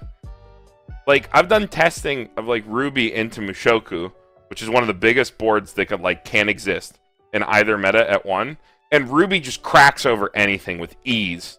You cannot stop them with that TD combo. They will clear your board at 1. And they have a bunch of tools to like they have some good, not a bunch of tools. They have some good tools to like control the like pacing of the 0 game to like go into Ruby's favor. So, like playing towards board breaks. Neon Cat is a very relevant card. Mhm. I don't know if I didn't fully watch like your Ruby set review, but I know like I was kind of showing the 1-0 cost bomb a lot too, in our like personal chats. I think the 1-0 cost bomb, especially playing into a lot of the pseudo standby or even standby decks, is really fucking obnoxious. Like Dow, like let's say they don't hit a standby trigger in one of their 3 swings and they just kind of like standby out the 2/2 in the back row. You play that cost bomb and you're like, your 2/2 can't move up, bro. Sorry. After you also board broke their 1/1s. Well, it's one of the first cards like that wasn't like an actual opportunity cost to put in your deck. Mhm. Like, and I think that's something that Ruby does have that the other English exclusives don't. Is they have these profiles that were like, I'd kind of want to try that, but then the other effect on the card was useless. Like, it was just a dead card. They have, like, totally normal profiles, and then they have, like, weird disruption effects, like, tacked onto them. Or, like, extra power pump tacked onto them, which plays into the TD board break strategy, the TD combo board break strategy. So I'm down to move Ruby up. I think Ruby's probably number 4 for me right now, personally. I don't know if you guys want to like contest any of the other decks in A to be up there, but I think Ruby's either like number 3 or number 4 for me. I still need a lot of convincing that Fate is top and like not bottom of A. Like if you could do me just like a solid for a second and just like put Fate at the bottom of A and then let's rate the rest of A and then go deck by deck and tell me why Fate is better than each deck. Okay, sure. You know what I mean? Because I just don't see it. Okay, sure. So if we're talking like, okay, so going on Ruby, right? So Fate doesn't really care too much. No. About Let's rate everything else. Is what we're doing. I think Konosuba is probably next for me. Just because you can still just randomly kill people out of nowhere. It does the same thing Ruby does if you want to play the Megamine. Well, either Megamine finisher will just ignore your opponent's field and dodge combat. Why is it better than Quince? I'm ready to say things about Konosuba whenever too. I don't know if it's. I don't know too much about Quince. Konosuba is a deck I do know though, and have a lot of experience playing against. I think it's extremely reliable. Bar Choice is one of the best kind of like trigger lineups you can run. I can't Quince believe is extremely good at doing the exact same thing up until their kill turn. Y'all are looking at the wrong set. I can't believe I'm the one who's saying this. Adventure Time. That was next for me, honestly. I don't think it's that high. I think it's too well positioned with Demon Sword. I think this is when I sit down against Adventure Time, I care about 2 cards. I care about the Demon Sword, and I care about Finn and Jake. And it doesn't matter what the other, what is that? The Demon Sword's like at max of 2 of. Like, I don't care. It doesn't matter what the other 40 cards are. Yeah. I don't care what they are. I don't give an absolute shit what the rest of their cards are. I don't care what the rest of the deck is. It could be 8 standby. It could be something into choice. It could be standby choice. I don't care. I think that every deck that plays Finn and Jake and Demon Bloodsword is a meta threat that you have to actually think about. Because people are going to fucking play Adventure Time. You go to a regional, you're going to play against Adventure Time. I can guarantee it. You're going to sit against Adventure Time. You're going to sit against every English exclusive. I can guarantee it. You're going to sit against 7 Deadly Sins. You're going to sit against Adventure Time. You're going to sit against Ruby. And you know you are. And the thing with Adventure Time is it actually has meta threat cards in the deck that you have to care about. The cards that you have to think about. In the same way that when you sit down against Ruby, you have to think about how you're going to lose your board at 1 if they are playing TD combo. You are going to lose your board. They are going to beat over you. Because they're going to cascade over everything. You might be able to save one lane, if you're the luckiest motherfucker alive, and you have everything go right. But, like, I think Adventure Time is, like, the next most meta-relevant set in A. And I don't think it's close. I think it's those 2 cards only. If we're talking meta warping, I would kind of agree, but I think power level-wise, I would still place it a little further down. Because I do think Demon Bloodsword is a relevant card to think about, but I think one of the reasons I haven't thought about it is because I don't want to play like a super board focused deck into the English meta right now in general. So I don't want to play 8 standby. The most board focused I'll play is Kaguya. Yeah. I was like, the most I'd want to do is Kaguya, and I think a lot of the times the way I would play Kaguya is like prioritizing stuff like the 1/1 out over like 2/2s and stuff. So to me, like Demon Bloodsword isn't as super big of a threat unless I commit the president to the board.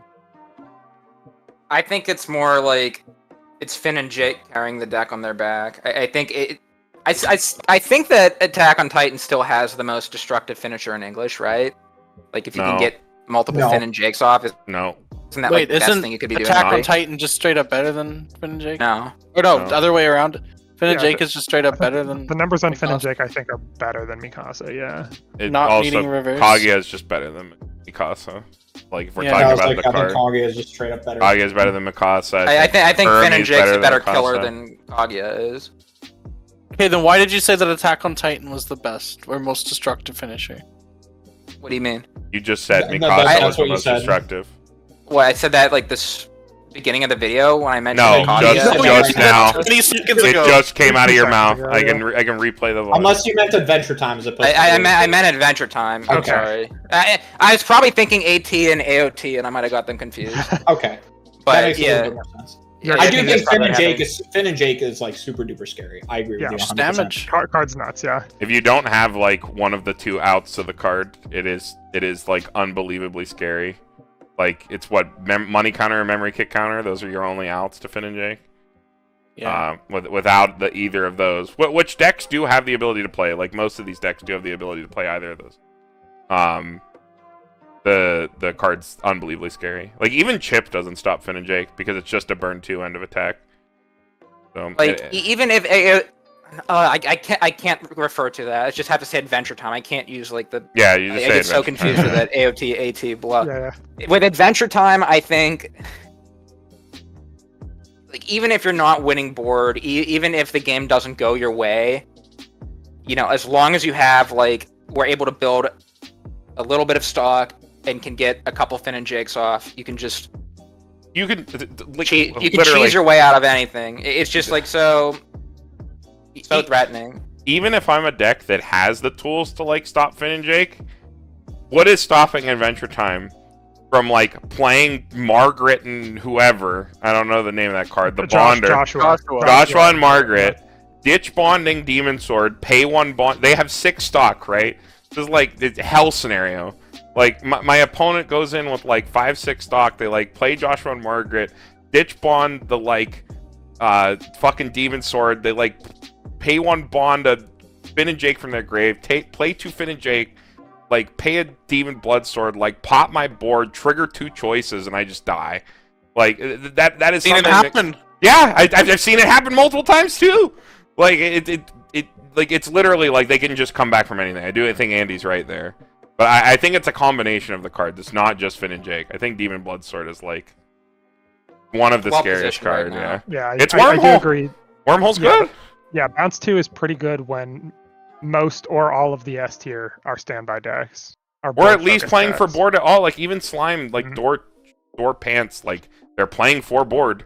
Like they don't play that 2-1 just because like it's funny. Like they play it to try to tank up. Like they play the Geld counter to try to win board. Like there are even 1k1 decks that want to play board at 2. So. Like I don't know. I think the Demon Sword, you're maybe overrating it a little bit. Dude, it's so spooky. I don't think so. Just a tiny bit. Dude, I don't think so because I had this. I think Demon Sword is like one of the reasons you play Adventure Time. Dude, right? I think it is. I think it is, but I don't think it's as good as just a straight. No. Like having to sacrifice a character is like an actual cost. I've had this especially if you're losing field. I've had this long-standing argument with Dean about Adventure Time, and like when I went down to Kokomo, we like played Dal into Adventure Time like multiple times. Because like my entire point was like I like don't like the level 1 bubblegum, blah blah blah. It doesn't do this, doesn't do that. And Dean would like do the level 1 bubblegum combo, and sometimes it would work, and sometimes it wouldn't.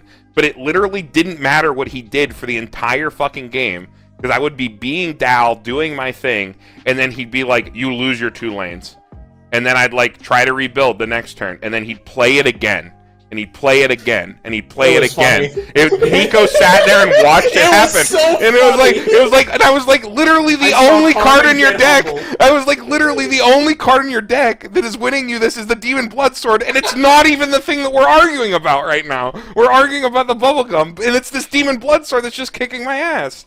Like the card is actually so fucking strong. I think you're underrating it. I mean, Like, that's kind of probably where I'm getting my take from too. Is when I play Adventure Time, I like the Bubblegum Finn and Jake deck also, like standby choice. And the Bubblegum combo not plussing makes the having to sacrifice a character effect on the sword a lot more painful in the games where you're not winning. Like in the games where you're just losing hand and losing board and running on. No, that's your comeback. That's your comeback, dude. That's how you win board. Like yeah, but if you're not getting any pluses over the course of the game, like if the Bonder pluses you. well, The Bonder pluses you. That's true.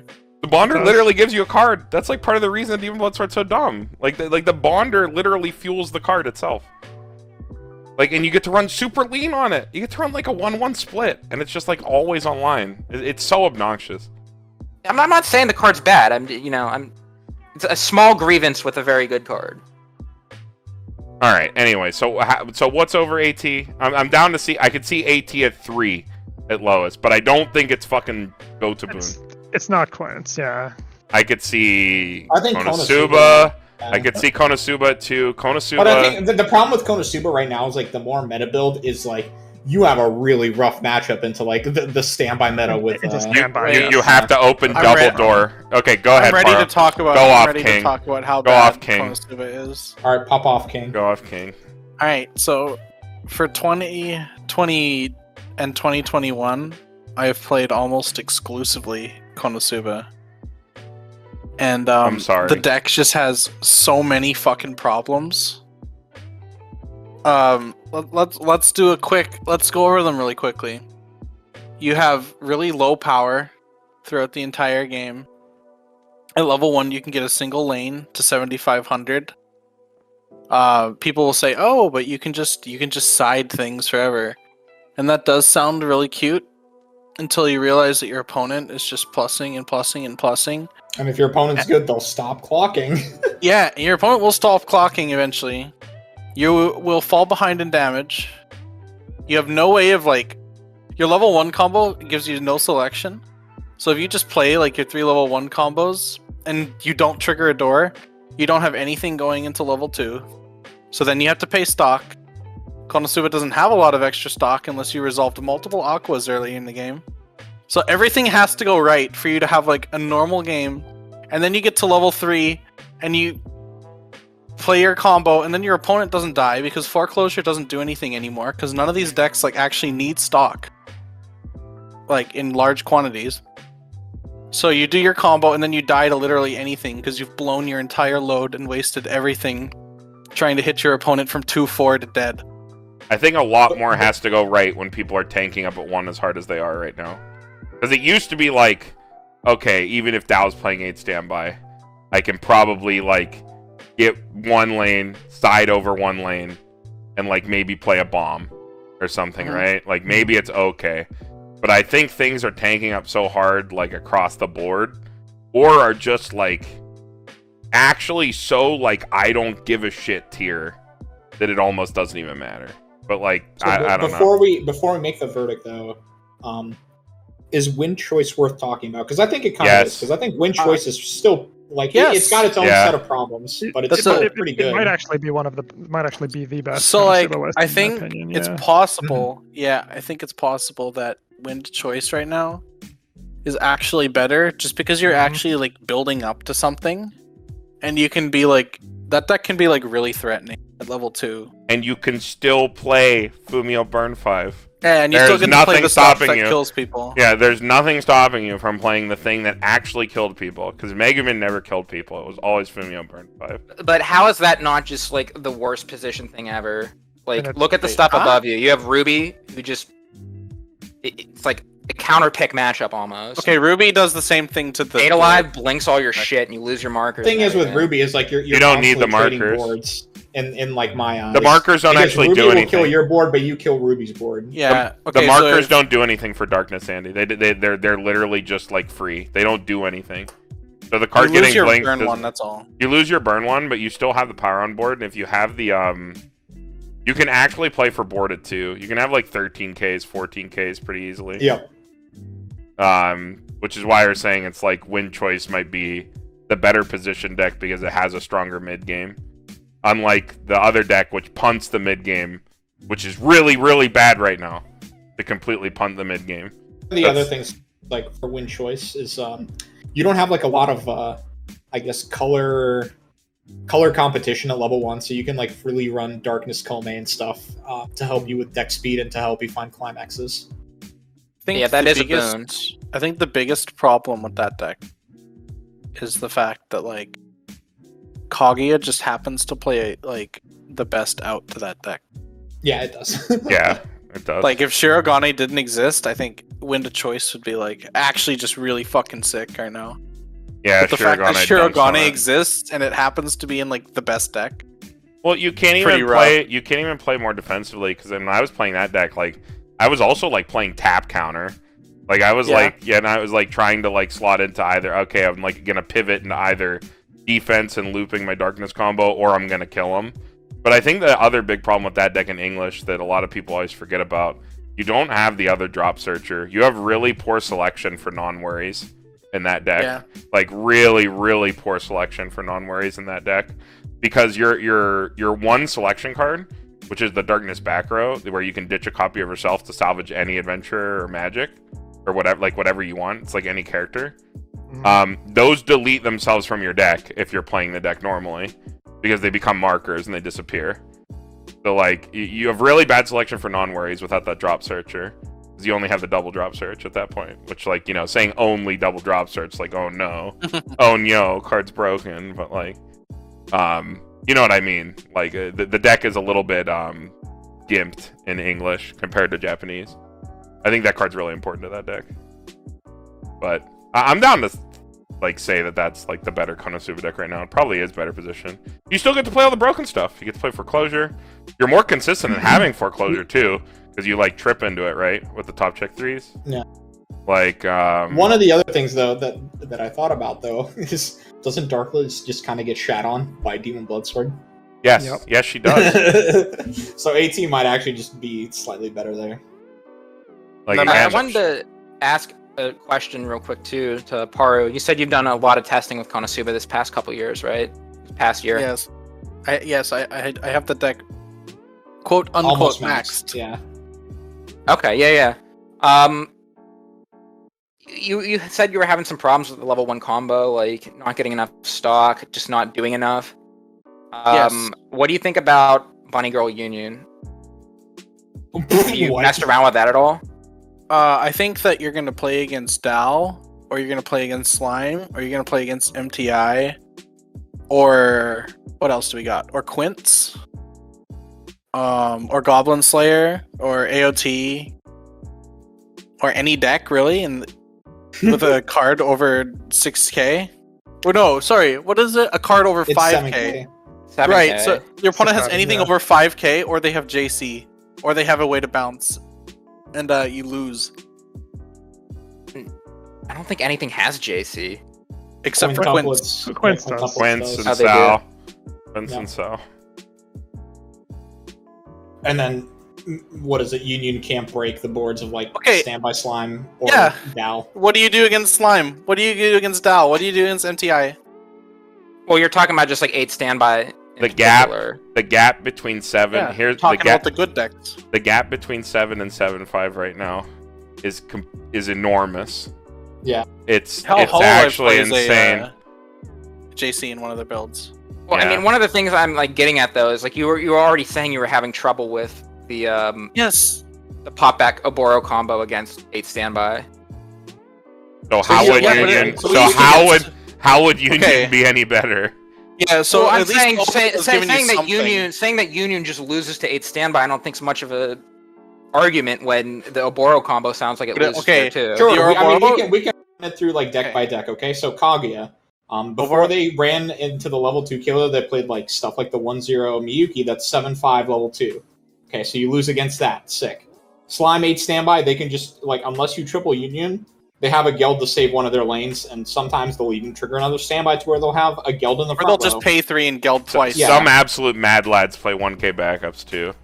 That's Yeah, that's so, like, that's a fucking lot of the insane. times you're not going to be breaking 8 standby slime. Pan store slime, yeah, sure, you got it. So you also got 8 choice slime. Dow, like let's be honest, they literally plop down this 1-1-7-5, and your reaction is, I hope I can draw my Suicider because that card is not leaving the board. Like so, we just So covered the top side. ability, so the ability to side with the Oboro and it being shit is better than playing the Union and it being like absolutely unusable. Mhm. Is like It's better to the get point. something than nothing. Yeah. Right. Okay. I just felt like it was probably a good talking point to throw out there because I know some people still prefer the Union combo. I think I People are still see fucking decks run that. delusional. Like I literally think you have to be like in a very specific local meta where you just don't see this shit and like people just don't know what the red power button is. Like if you're still getting away with Union or you're playing JP and you're playing that card that we don't have and like you're just Oh, like English does have it. It's a judge promo. oh they do Yeah. since The when? pump 2500 and attack. It's a judge. It's a judge. No. No, they don't Wait, have that even card. the promo. The Union 1-0 that pumps. Oh, Oh, you said no. promo. Sorry, Yeah. sorry. No, not that I one. meant the Bunko card. Sneaker Bunko. I don't think that judge promo card's actually enough. I don't think it puts you at enough of a threshold Yeah, sorry, I misunderstood. because it's only for one lane. But no, I know the card you're talking about. That's also a power pump, but it's just not enough. Oh, That's what- I mean, well, technically it is. It does pump 2 lane. I guess. Yeah, I guess it does. I don't think it's enough. Either way, I think Konosuba can go down. I think Adventure Time would probably Yeah. be like. I think Konosuba's I- really I- rough right now. I can agree with that. But it's yeah. okay. I mean, Can we get set it's still 3? Konosuba being the like 6th or 7th best deck. Like it is like not like that's not like a bad thing. You're still gonna. I think. It's still the deck is Konosuba. A tier still, You yeah. sit down and Konosuba can blow up anyone. Like you could always lose to Konosuba at any point. Like that's why the deck's scary. Still a good deck. Like we're really splitting hairs here. Okay, these next 3, I think Love Live Sunshine is actually at the absolute fucking bottom. I don't even want to I talk think, about I think it. it's B tier, dude. I don't think Love Live's okay. You know what? Maybe not because I think Suiciders, No. If they're running the stock soul combo, I think that's like forcing hand out of Dow. And The deck? stuff, and being able to kill like the 1-0s and all that. And The deck is woefully outdated, especially Yes. at 0. For sure. All you have is Akatsuki, which is not Level on color, 1. which is not on color for your level 1, by the way, which is inherent inconsistency, which is fine. Dual color level 1, it's okay.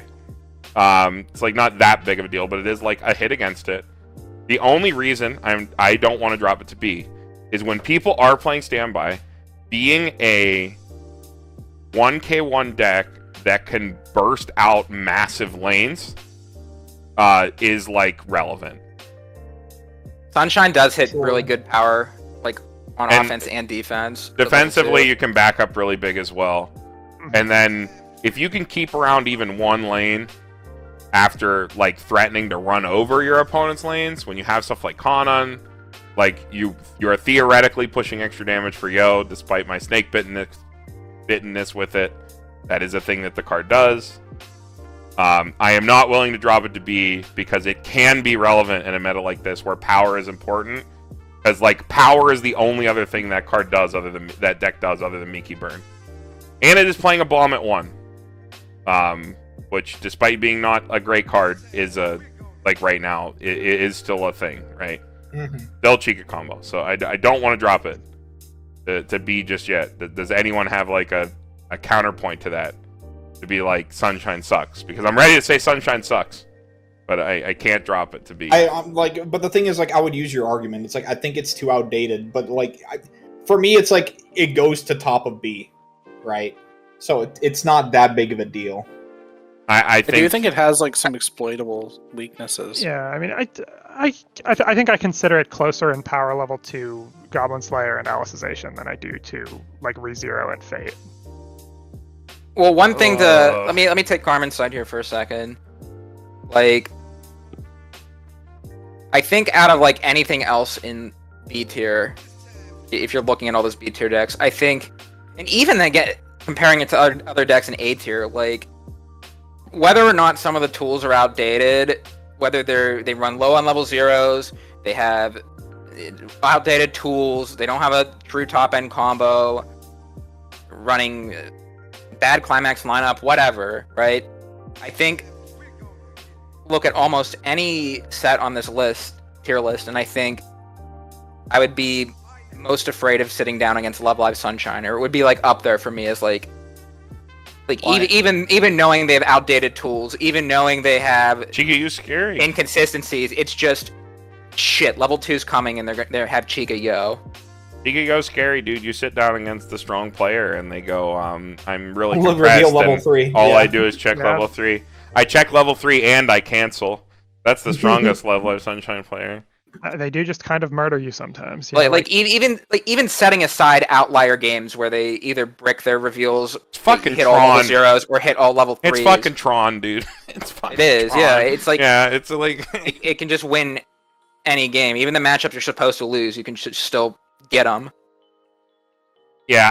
I think if you look at everything below it, I think Sunshine's actually just probably more likely to win an event than everything below it. It just isn't very finesseful, right? Like I kind of that's not even a fucking word, but like No, it is- see it where, is like, Niko and, finesseful. like Brian are coming from, where it's like it feels like a B tier deck in like what it does, but it's just such a there's no It does finesse. still It's just have- a I blunt think object. the fact that it still does have access to like Azusa, for example, is Mhm. one of the reasons why I'm willing to concede bottom A and be like, sure. And because Yo's a fucking stupid card. And that whole Conan package is a stupid card. Stupid, yeah. That whole package is Mhm. really fucking stupid. Rico's broken. It's all broken. It's broken all the way down. Like the cards that are on the ban list are the cards that are broken.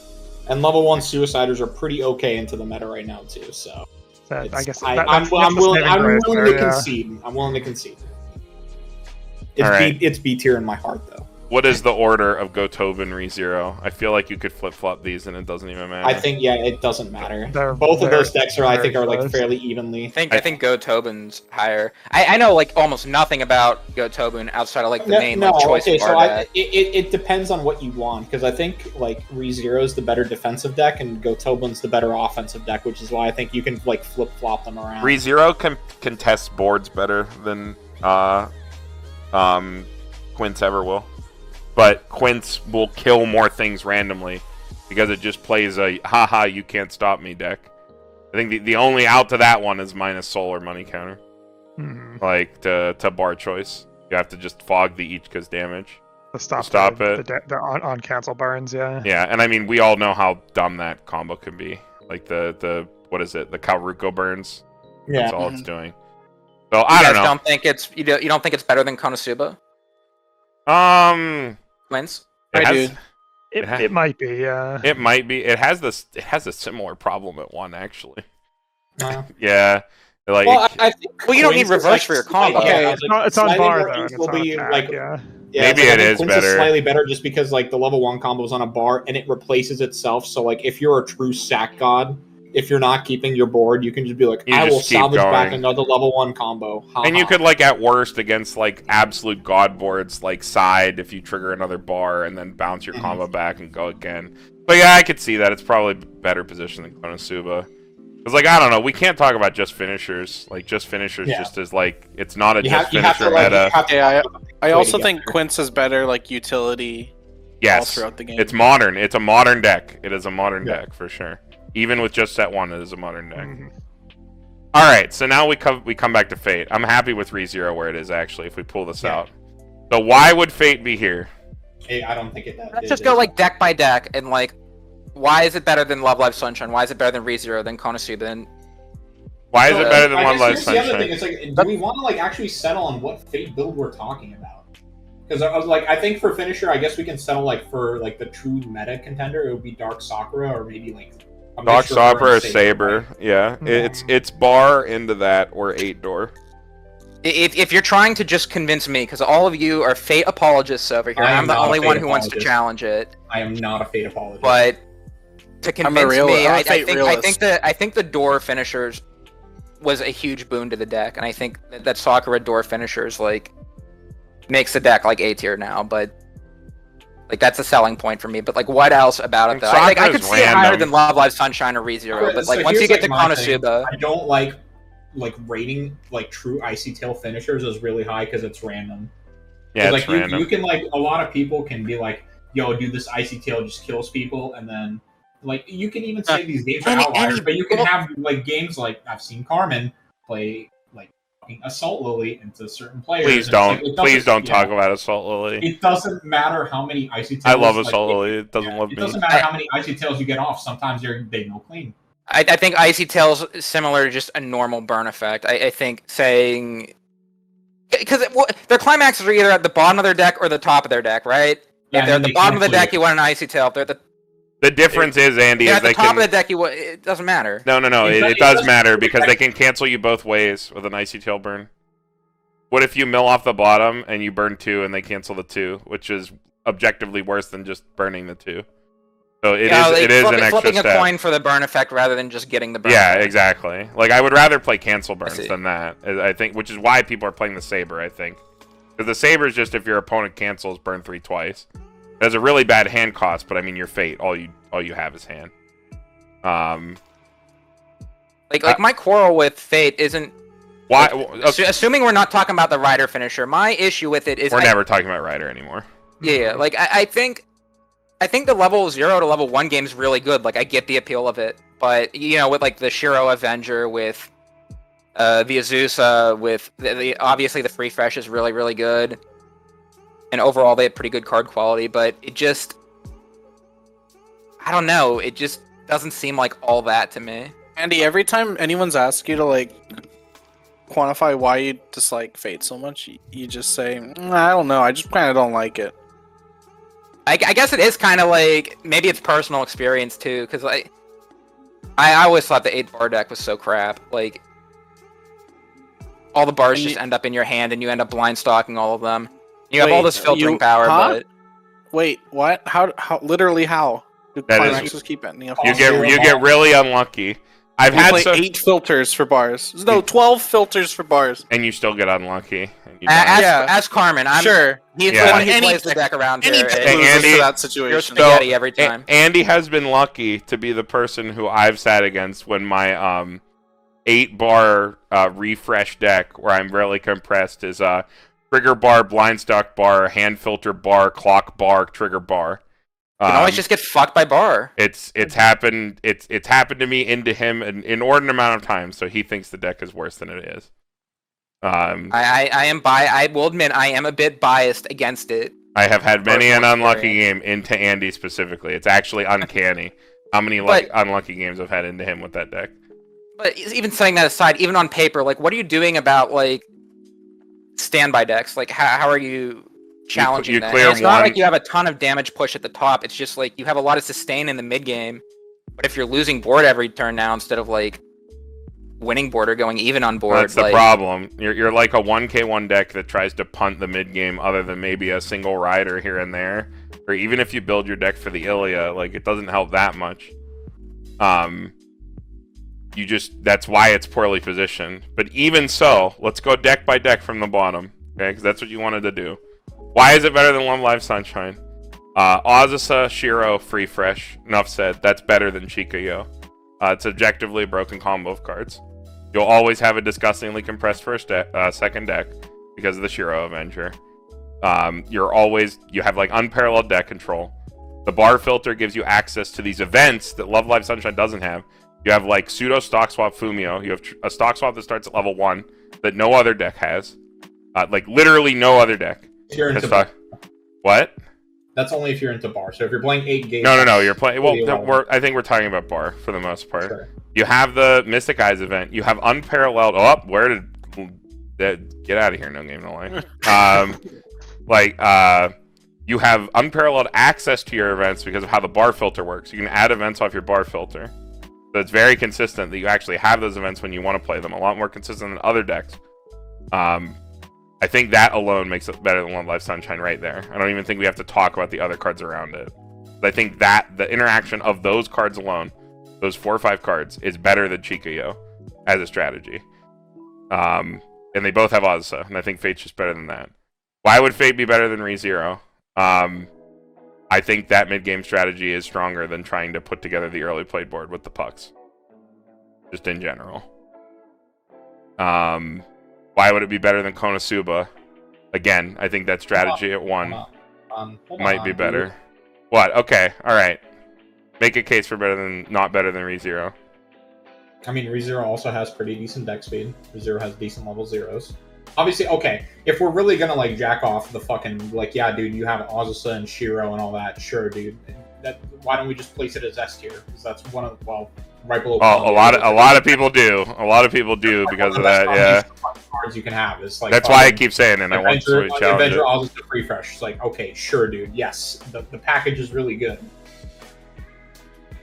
And I guess maybe that is why people are rating Fate so high.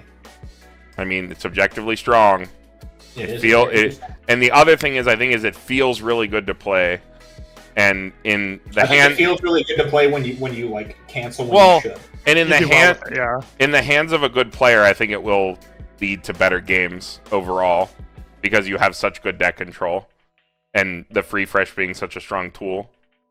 Like I do think it leads to the deck having, you know, like a better record than it probably should if you just played into the English meta. Because, like, you kind of dunk on Pants Store Slime. You shit on that deck. You're that deck's worst nightmare. You play all those clock bombs, they can't do anything. Yeah, but a lot of people, I think, are more advocating more towards, like, 8 Door, are they not? Not completely. I think it's, like, Bar Door is most of the Bar stuff Door, I've seen. I think, like, you... Okay, sure. Bar Door, you don't give up the event package. I'm an advocate for Bar Door. I think... Okay. Because I think Bar Door, you kind of lose a little bit of like consistency on the events because Brainstorm only works off of like 4 cards in your deck for the filter to help you. That's true. That's true. You which is why I do think that is a legitimate weakness of the deck is you do get to play all this cool stuff, but like your consistency does go down from 8 bar. So I think it's important, right? Because I think like each Fate deck has their own flavor as like something they can be kind of good at and something they're kind of not good at. Because like 8 bar is nice, but like Shimakaze is like Shimakaze lol in fucking that only hits. You can get 2022. There are ways to get at least 1 reverse, but it's not pretty. Yeah. It's the that green Shiro Rider or whatever can get you 1 reverse, but it is not enough. I will agree with that. You're going under a lot. The reason why going under a lot isn't as cringe is because you technically should be very compressed because of Shiro Avenger and the Free Fresh. Like maybe I mean, you know me, Carmen. Maybe I'm talking from snake bites here, but I'm definitely there's been plenty of games where I'm just like, damn, dude, I'm really compressed, and then you just die. Oh yeah. That's why I would always say, like, I was like, wow, this deck's cracked, and I'm never bringing it to a tournament because I'm the unluckiest player alive. That's why I love decks like Kaguya. Where, like, I don't even have to, like, cancel when I should to be able to win the game. Because I can just make the right decisions and win anyway. Through the, like, sheer strength of the deck. Whereas with Fate, I can make all the right decisions and be like, oh, well, like, I should cancel here, even though I can't win board and I'm pushing damage and I'm making the right play to, like, make sure my deck's in a good state. And I ate a 4 that I never should have. And now I lose the game. Which is why I started playing healers. I think if you play the Ilias at 1, you can actually play a mid-game. It's just really cringe because you have to, like, clock a Berserker. And, like, you don't want to be, like, clocking for, like, taking extra damage. Mm-hmm. It's like, that part's actually really cringe.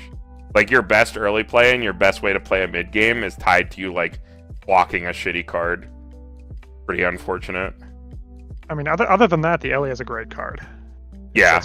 It sits extremely strong. Has a good condition aside from the fact that you have to play. You have a really good support in the mid game. Yeah. You have like a really good support. Yeah. This is insane. Yeah. The support is really good for the deck. It's a 15 to front assist. Oh, is it 15? But it's 15. Yeah. But it's hand to stock, which like you're a deck that like overhands like, or expects to overhand sometimes.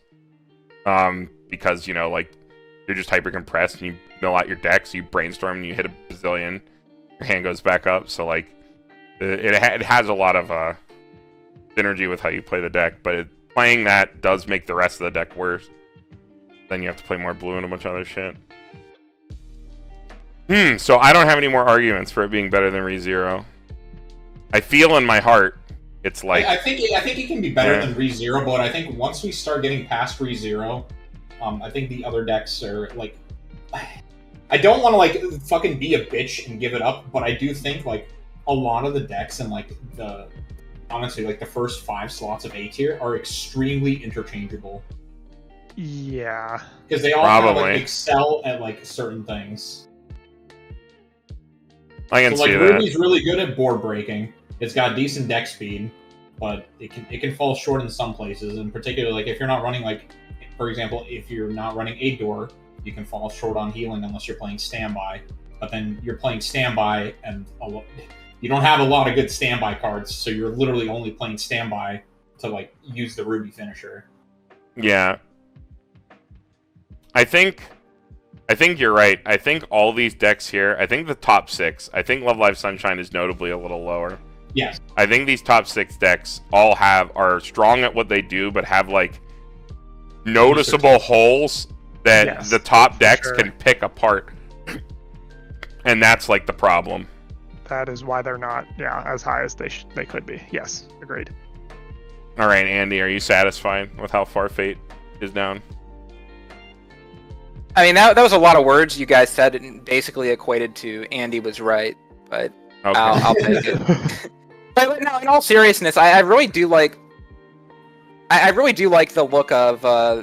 I think the order in A tier is, like, really good here. I think the hierarchy of it, like, I really do think that Ruby and Adventure Time kind of do stand at the top of A tier probably, and I think that Sunshine and ReZero, probably, like, they're still, like, they deserve to be up there, but they're definitely, like, not as relevant at the moment as Ruby and AT. Adventure Time. No confusion. But so far, I'm really liking the look of it. I really like SNA. Yeah, I think they're looking correct so far. Okay, so moving on to B tier, I think S and A are pretty set. I think we're happy with where those are at for now. I want to start off with something from for B tier. Sword Art Online Alicization. 8 Wind. Okay. I think it might be the closest thing this game has ever had to, like, a true rogue deck into the meta. I think it's, like, really close to being, like, the prototypical, like, rogue deck into the meta. It's definitely, like, pretty aggressive. Definitely, like, got some fail cases. But it's got, like, a couple of these things that, like, either hate on what's going on or is, like, really disruptive. For number one, it's playing a JC that gives its whole field hexproof. It's playing Berkuli, which is an on-field... Berkuli is actually the most cancerous card. An on-field money counter. It's playing 8 wind triggers, and when it triggers a wind trigger, it stocks a bounce for main phase later, which can be really disruptive against board-based strategies. Yeah. Oh, and here's the kicker. The deck's $25. $25. Wait, is it really that cheap? Yes. Yo, I gotta go buy it right now. Tanner picked it up for $24 on TCG Player. I have Just off the rack. $25 of TCG Player credit right now. Yeah, go buy it. It's fucking free. dirt. It's basically free. Free deck. It's literally free with $25 credit. Hold on. Is stock sold pants, I think, is a spread? It's like 6 stock sold, 2 pants. Is that worth talking about? Yeah, that deck's also or is it good. 6 pants, 2 stock It's sold? solid, yeah. 6 pants, 2 stock soul. Yeah, that deck's also good. It's got the normal problems that every non-8 wind Sal deck has, which that 8 wind Sal has Futabas and a 5-card. It plays like 6 or 7 to 8 Futabas and a 5-card Brainstorm. And let me tell you, that is better and more consistent deck speed than the rest of Sword Art Online Alicization has to offer. I do think the combo, like the level 1 combo, is also randomly fucking good because it's like what on attack reveal if it's a soul trigger and On attack blind stock reveal. Yeah, it's on attack But it union. grabs soul trigger, so that means you can just add climaxes to your hand as well. Yes. The card also sits at 6/5, and again, you have JC that gives your whole field hexproof too. That no other deck is playing except for Quince. They're the only other deck with JC. And then on top of that, your cards all sit at like 6/5, 7/5. If you get to 1 first, you can actually like back up over standby, like because your cards sit like way too big, like for like normal cards. Like what is it? And You then have a 5K Futaba, next turn. 5K Futaba at 0, 7/5 Futaba at 1. Have the backups. Like I don't know. I feel like when I play that deck, I feel like I'm playing a rogue deck. But it's not a bad deck. It is flimsy because it's like, it's a rogue strategy. It's not as rock solid as any of these other decks. But I think that's like, I think it's too well positioned into every board-based deck above it, I think. To like not leave it at the top of B for right now. I do think it has a lot of pretty relevant threats and, like you said, a lot of relevant disruption. I think the main phase bounce, especially like after hitting Wind Trigger, can be like devastating against decks like fucking Slime and Data Wine, especially. Or even decks that try to just run really light, like Kaguya. You like bounce their card and they go like, oh, well, like I really want to play it again, but then I just won't have stock to do anything because I'll just get rid of it. Like, yeah. And Brakuli's down. Like, if my opponent has 2 Brakulis, I can't even go for combo because they'll ditch their whole hand. Like, oh my god, I call him my dad. He's insane. Brakuli is actually randomly just... You look at the profile and you're just like, damn, this is kind of expensive. But then you actually play it and you're just like, damn, this is actually kind of good. They try to kill you, but you like Brakuli sits at 10k before supports, right? With a full board? Yeah, he's just, what, a 2/1 10k or something? He's a 2/1 with a relevant 10K. second effect. Yeah, with a second effect of like, oh, are you trying to go for kill turn with like your climax combo? I can just say nah. I honestly think it's the ability to go hexproof with it too that makes the deck actually so fucking annoying. You can't actually do anything. They're like early play. Like the thing that they don't do is if they eat any damage where they shouldn't, they lose the game because they don't play healers and they really can't play healers. They play like 2 stock healers and that's it. In the like 1 build, you can play the old Alice and it's like okay, the one like the cancel burner because I think that one heals, right? The old Alice top end. I don't know. Andy played it. I can't remember. Something like that. I don't know. I didn't play it that much. I don't think any of the Alice finishers heal. Wait, the new... Yeah. The original one did, I thought. I play the Musashi because it was $1. And I think the burn one... The burn one the old Musashi... one's probably technically better, right? Technically, I think the burn... the shuffle back? No, it's not shuffle back. It's super cancel burn. You like... Wait, I thought it was shuffle back. No. I thought it was shuffle back then cancel burn. Oh, okay, the first one is the Alice from set 1. The Super Musashi is heal and play. Okay. The combo is when damage dealt by this card is canceled. If the wind is in your climax area, you may pay 2, ditch a Flucklight character. If you do, mill the top 5 cards of your deck, choose up to X cards in your opponent's waiting room, return them to your opponent's deck. They shuffle them back and burn for the number of soul triggers you hit. Okay, that's probably better than the Musashi. I like the Trouble Girl plus Musashi because I think it has, like, just for a free combo, it has pretty good synergy with the like bounce, the main phase bounce. Just ping a bunch, yeah. Yeah. I mean, that's super nice too, being like a completely free combo, combining it with the Brukuli. You like guarantee 2 damage, Brukuli. and you're like, honestly, when you're playing this deck, you're fucking slamming climax every single fucking turn. You're an aggro deck. Like, you're just going the fuck in. So, your opponent's probably not drawing up at 3-0 when you go for combo. They're probably at, like, 3-1 or whatever, at least. And I'm guessing this probably doesn't play money counter, right? Though? No. Because you just play You the could. Brukuli as your money counter? yeah, you play Brukuli as your money counter, but you, like, could tech a money if you wanted to be super spicy.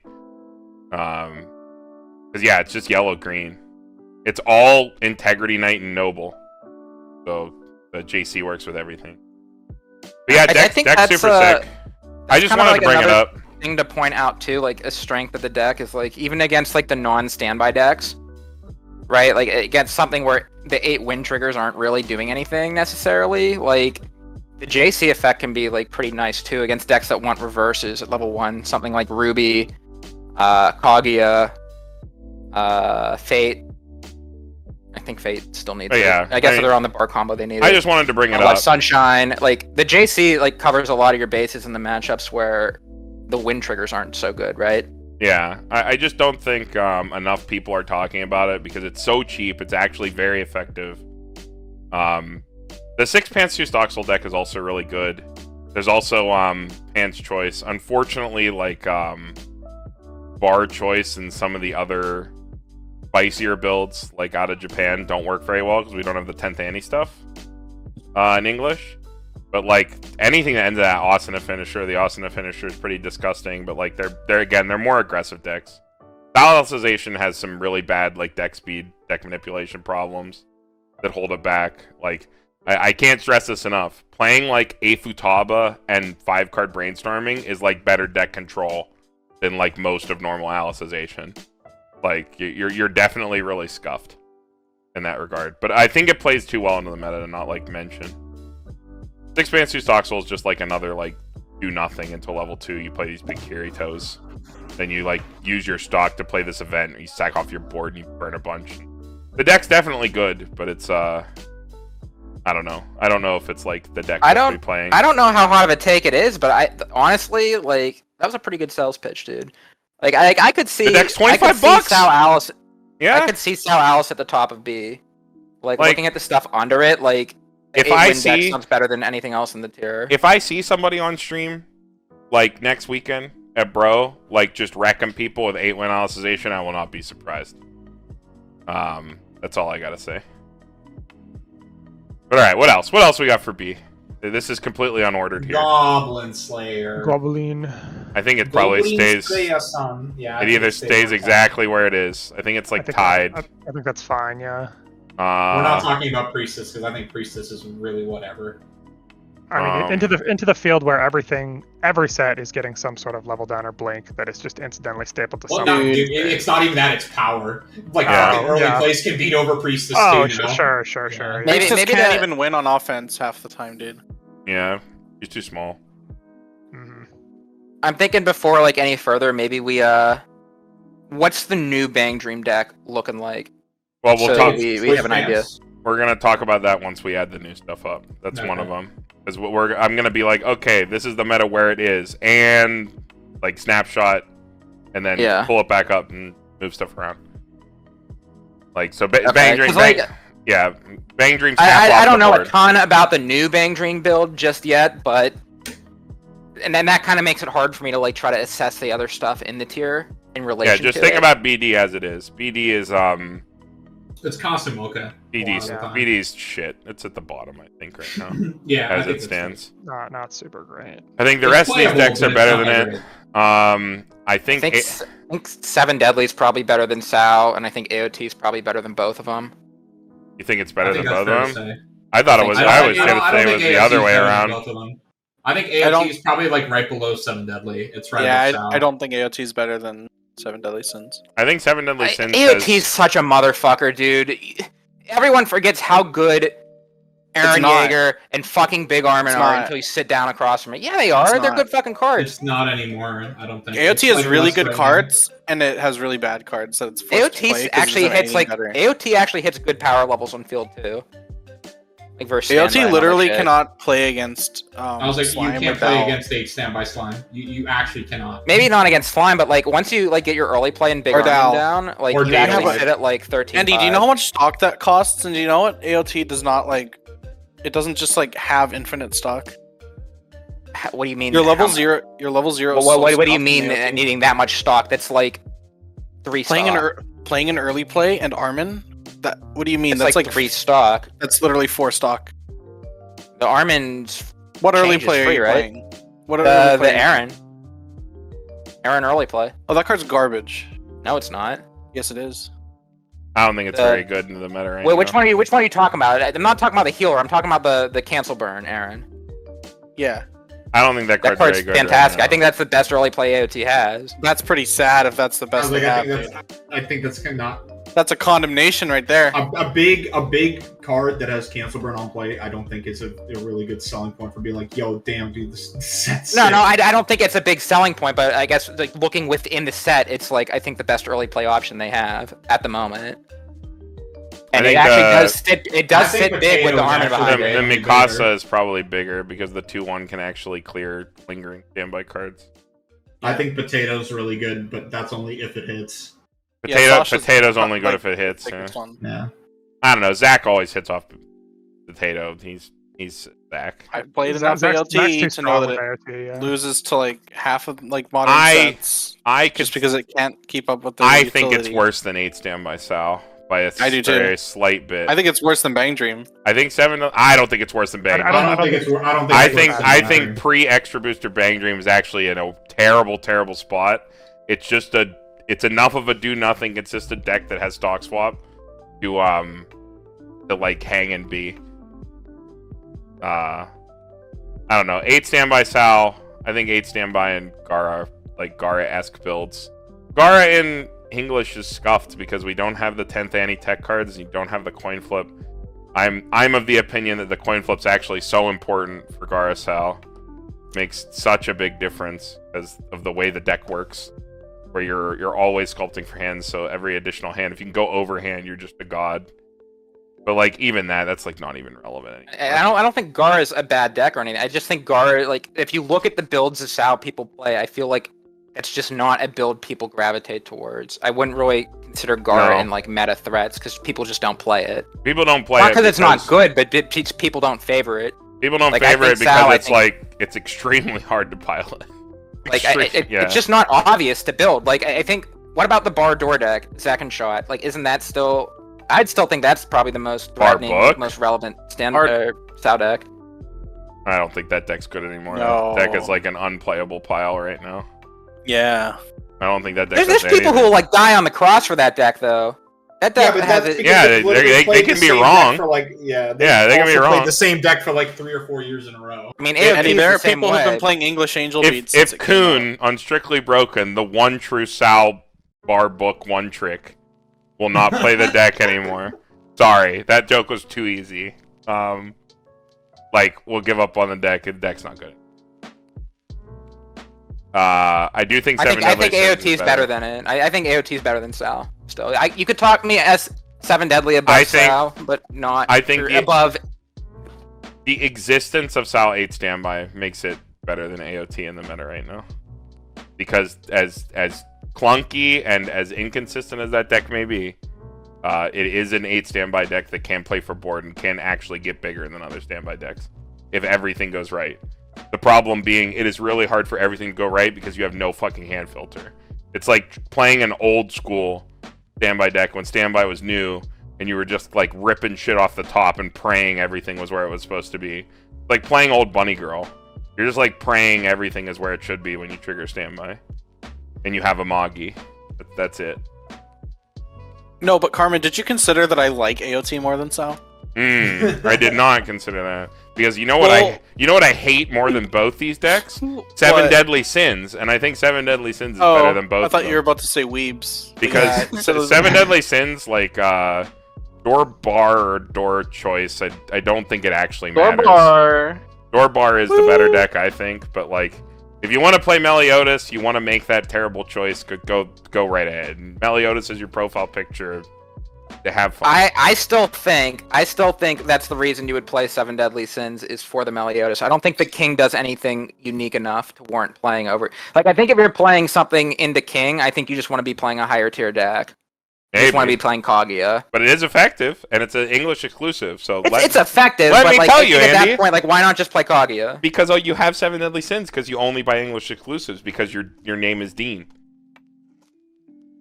There you have it. There you Well, go. I guess the Meliodas does like a unique thing, like being Shots able to like fired. hexproof and have a weird defensive board. Yeah, I but mean, I think It is either unique. build's definitely- It's fine. unique. I don't think it's good, but it's unique. Yeah. What for do sure. you think about 7 Deadly Sins above Goblin Slayer? Because that's where I'm kind of No. leaning. No. No. Goblin Slayer is still a good deck with good cards that, in the hands of a good player, can do very well, even into things above it. I mean, But- 7 Deadly has good cards too. not nearly as good as Goblin Slayer. I think Goblin Slayer just feels more consistent to me. I think with Goblin the, Slayer also. with I don't know level one and- what word I'd use. I think I'd use the word like flexible. You have a lot more. Kind They of, have specific, finessable cards. You have finessable, yeah. cards that like reward good decision making. Is what I would say. Yeah. Meanwhile, Seven Deadly Sins is just like a vanilla pile of. Good, Kinda, decent- I agree. decent That enough Seven card. Deadly Sins is very straightforward, very much a blunt object. Goblin Yeah. Slayer, there's definitely like you can have a really strong player pilot it and like pull out the real potential. Shout of out to it. Vince, Goblin Slayer gone. All right, I think we're good to move on to C. I'm leaving Bang Dream where it is. Bang Dream's just. I don't want to talk about current Bang Dream. We'll talk more about Bang Dream when we get to adding in the new stuff. Okay. Can we like almost power through this? Because Yeah. this is where I think like you are not playing this deck to win a tournament. You are playing this deck to like win Yeah, the locals. you're playing this deck at locals. You're playing this deck. The decks in this that are good. You made a case for GGO. I'm fine with GGO. I think Mob is fine. I think Bowfree is fine. I think Magia Record is fine. I think FGO is fine. I think everything else below it is worse.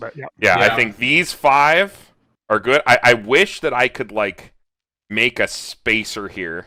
We need a C- tier. You can make a C- tier and also make it yellow or something.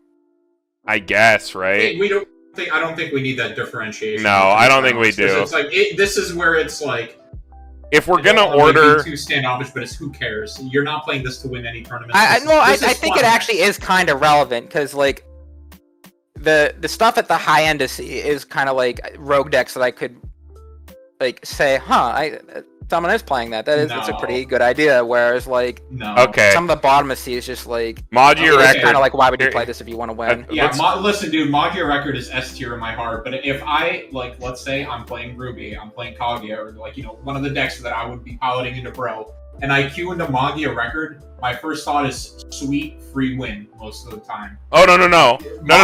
Let me make a case, Niko. Let me make a case, Niko.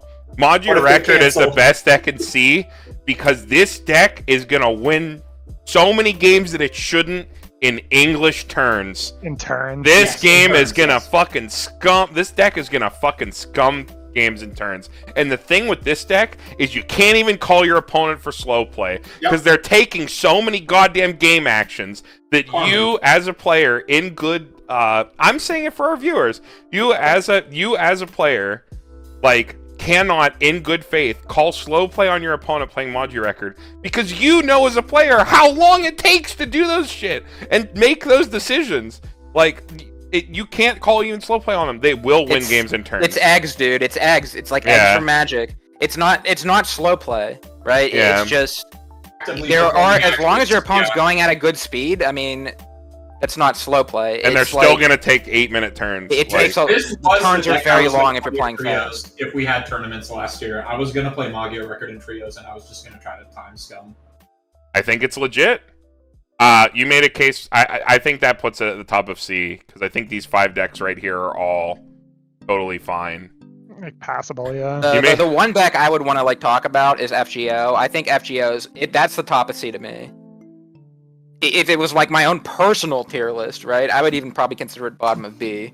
Would you? I think FGO is like really, really good actually. Like I'm talking about current FGO also. I don't know about any of the new Camelot stuff, but I like current FGO a lot. Current FGO is just better Overlord. It is better Overlord, but it actually plays really, really well into standby decks. If everything goes correctly. If everything goes right. The Erish back row is deck, the Erish back row, the one that turns off your opponent's encore on their whole field. That's like a legitimate gotcha versus standby decks. You just need to hit over their board once, and then you completely board wipe them. I think that's harder said than done to like have a tech card. It's easier said than done actually. Maybe I'm just having really good experience with it, but I don't think that's something a lot of people are trying. I don't think you can really tell me that, you've tried it also and that, no, it doesn't work. As someone who's like actually played with the card and really likes the deck a lot, plays a lot, I think into standby, I actually kind of really like FGO. The Erish back row is very, very underrated. I don't know if it turns on early enough to be relevant because your level 1 board in FGO is still very small. That's fine though. Your combo at level 1's on attack. It's not an on reverse combo. It isn't on reverse. Combo. Is it on reverse? I don't know, I haven't played Yes. it in a while. Yeah, it is. Cigarettes on reverse. And it's only a 65. But it is off standby, so you It get is one standby, reverse so and you you're are like fine. setting up your board as you go with it. But, but it's also pseudo standby, and it's not a good pseudo standby either. it's too slow, I think, to take advantage of this card when it matters right now. I think there was a time when, especially when you were playing it, where that Arish back row was a lot better because the standby was slower. But now the standby's at 1 for the decks that are playing standby, and like they're making these big boards at 1, and you being small at 1 makes that card not as good. I mean, I don't know. Like it's I wasn't breaking their field at 1. I was breaking their field at 2 when I had some early plays come down and like had like some standby stuff like hit the field or something. I could like actually like turn the tables. Maybe. Does it hit on like the 2/2 and stuff is like my big thing. Like on offense, what's your power threshold? On defense, what's your power threshold? I don't know the exact numbers, but it felt good. I know Not you guys good hate enough. hearing that, but No. Just for me, like that's what kind of like help gauges it, right? Because I don't have a lot of experience. Well, playing probably in like if I had to think, like at least the version I play, right? You get the Gilgamesh in the front. He's like 10. Is it 10? 5. He's 10 on his own, I Like, think. like a coin. Is he Yeah, 10-5? Overlord. Mhm. So, like that's the Big thing. Cock's 10-5, right? He's Yeah. 10-5? I think so. So how does yeah. it do into like Dow? How does it do into Slime? Like unless because then like to me, I don't know. You Whenever I'm, like, ready to generally check- speaking, you lose board until you win board. Kind of. It's like you have to like work a little bit and Can pump you over win their board field. nowadays is the question. You get some standbys out, you get your back row assists going, and then you just have No. power pumps and you hit over them and turn off their Even when backups. you're saying it's like you get your standbys Broncos. out, you get back row assists, but you're playing a hybrid standby. So the Mhm. number of standby triggers you hit is going to be significantly less. Do you break over stuff like 8 standby Dow? Do you break stuff over even Kaguya? Or even like Slime? Can you break Shiroganes consistently? So can you break 10k with Hand Encore with a potentially like 2-5 backup behind it? No, I don't think it can. Shirogane is a separate beast. Not Shirogane. I'm talking about Ishigami. Ishigami, yes. I didn't mean the president. I meant their Who's 2 standby Ishigami? targets. The 2/2. 11k. The 2/2 Okay, that's okay. always Okay. 11k because it's always in front of the 1/1. I think you can hit over those. You got to work for it a little bit, but you got to be smart about it. Like I don't think you're you're, going like, like all in on that I- turn, like I- trying to break their field. And I'm gonna be Don't. honest, Andy. I think the entire deck ends at the fact that Ereshkigal is an on reverse 6500 on standby with no good way to pump it. Like you got. I think that is kind of probably like the weaker part of it. I wish it was on attack. Well, and but- I think that straight up makes it worse than GGO or Modular Record because at least Modular Record has a I'm in the deck state, I'm canceling, haha, turn 3, I win. GGO is playing bombs at 1, it has a heal loop strategy. Dean was talking about it, Niko made the case for it. If I could show Modular Record a little bit here, even for Modular Record, your level 1 combo is 8k on reverse. 8k is a fairly decent threshold. If you run stuff like, I think probably Choice Door is still the better way to go. And if you opt to run stuff like the level 1 Suiciders, which I think are a fairly decent pick into the meta, when they die, they can also pump your level 1 combo to help you with reverses and stuff. So Oh, I the think- Kyokos? Yeah. I think the deck is like it's got more going for it than FGO. Because then also, if you hit that God Set, or even when you just refresh, right? You play some Felicias down behind a Jean, they're still 13k. Those are still beefy fucking early plays, and you still have like deck speed with the Cowries and the Brainstorms and stuff. So I don't see the case for like FGO. I'll be honest. Maybe not above Magia Record, but I think it's one of those decks, like the stuff in C tier. If we're talking about like splitting it into like a C tier or a C minus tier, or like hypothetically maybe, I think it's like I think I can. it's give one of you the decks I can C-tier. make a case for. I think I can give you C tier for it. Like I don't think I'm arguing it for like that position. I don't- But I don't think I it's don't better even think than it's the top GGO. of C tier. Yeah, I don't even. No, I don't think the it's of top, C but tier. I think it's probably like under Magia Record for me. You could argue me like Gun Gale above it, but I think GGO is better position right now. Because GGO has actual numbers. probably Bofuri above it too. Maybe Fate Grand Order is like my own spicy sauce. That's like the one deck I'll That's show your in no this game tier. no life. No, I'm over that. Okay. It's I like it still, but I the end of an can't era. put it at, like I it's think like the worst deck in D tier probably. Like, it's not Beaufry- good. I want to talk about Beaufry real quickly. I wish this set was better. Beaufry has a ton of shit. It has a ton of unique shit. None of it is very well positioned currently, but it does have like 3 to 4 competent decks, all which do different, like very directed things. There's 8 standby. There's the 2 soul decks that people play. There's the decks with the neg soul stuff, and then there's the 8 book deck that only I like in this hemisphere. But like they all do something. They're all fairly effective. I think it's probably more effective than FGO into the meta just because the 8 standby deck gets better. You do have Wooly. I think it's a better position defensive deck than FGO in general. So if Andy says Beaufry is above it, then it's above it. Mob trailing after FGO. Unfortunately, Mob has too many problems with its combos. Sad day. The restander's actually fine. Dean is watching this far into the video. He's taking a walk or whatever. He can clip this and say he was right. The restander at the top is actually fine because it is very Restander is efficient. fine, yes. It is very efficient. But I think the deck struggles way too much at 1. At 2, it's actually fine, but I think the worst part about the restander is that you can't play like the best mid game, which is like the show and the supports and all that stuff. Like the early play heal spams, like the decks that play Ishiguro, where you just heal like every card in your deck heals, like every level 3 in your deck heals. You just sustain as hard as possible.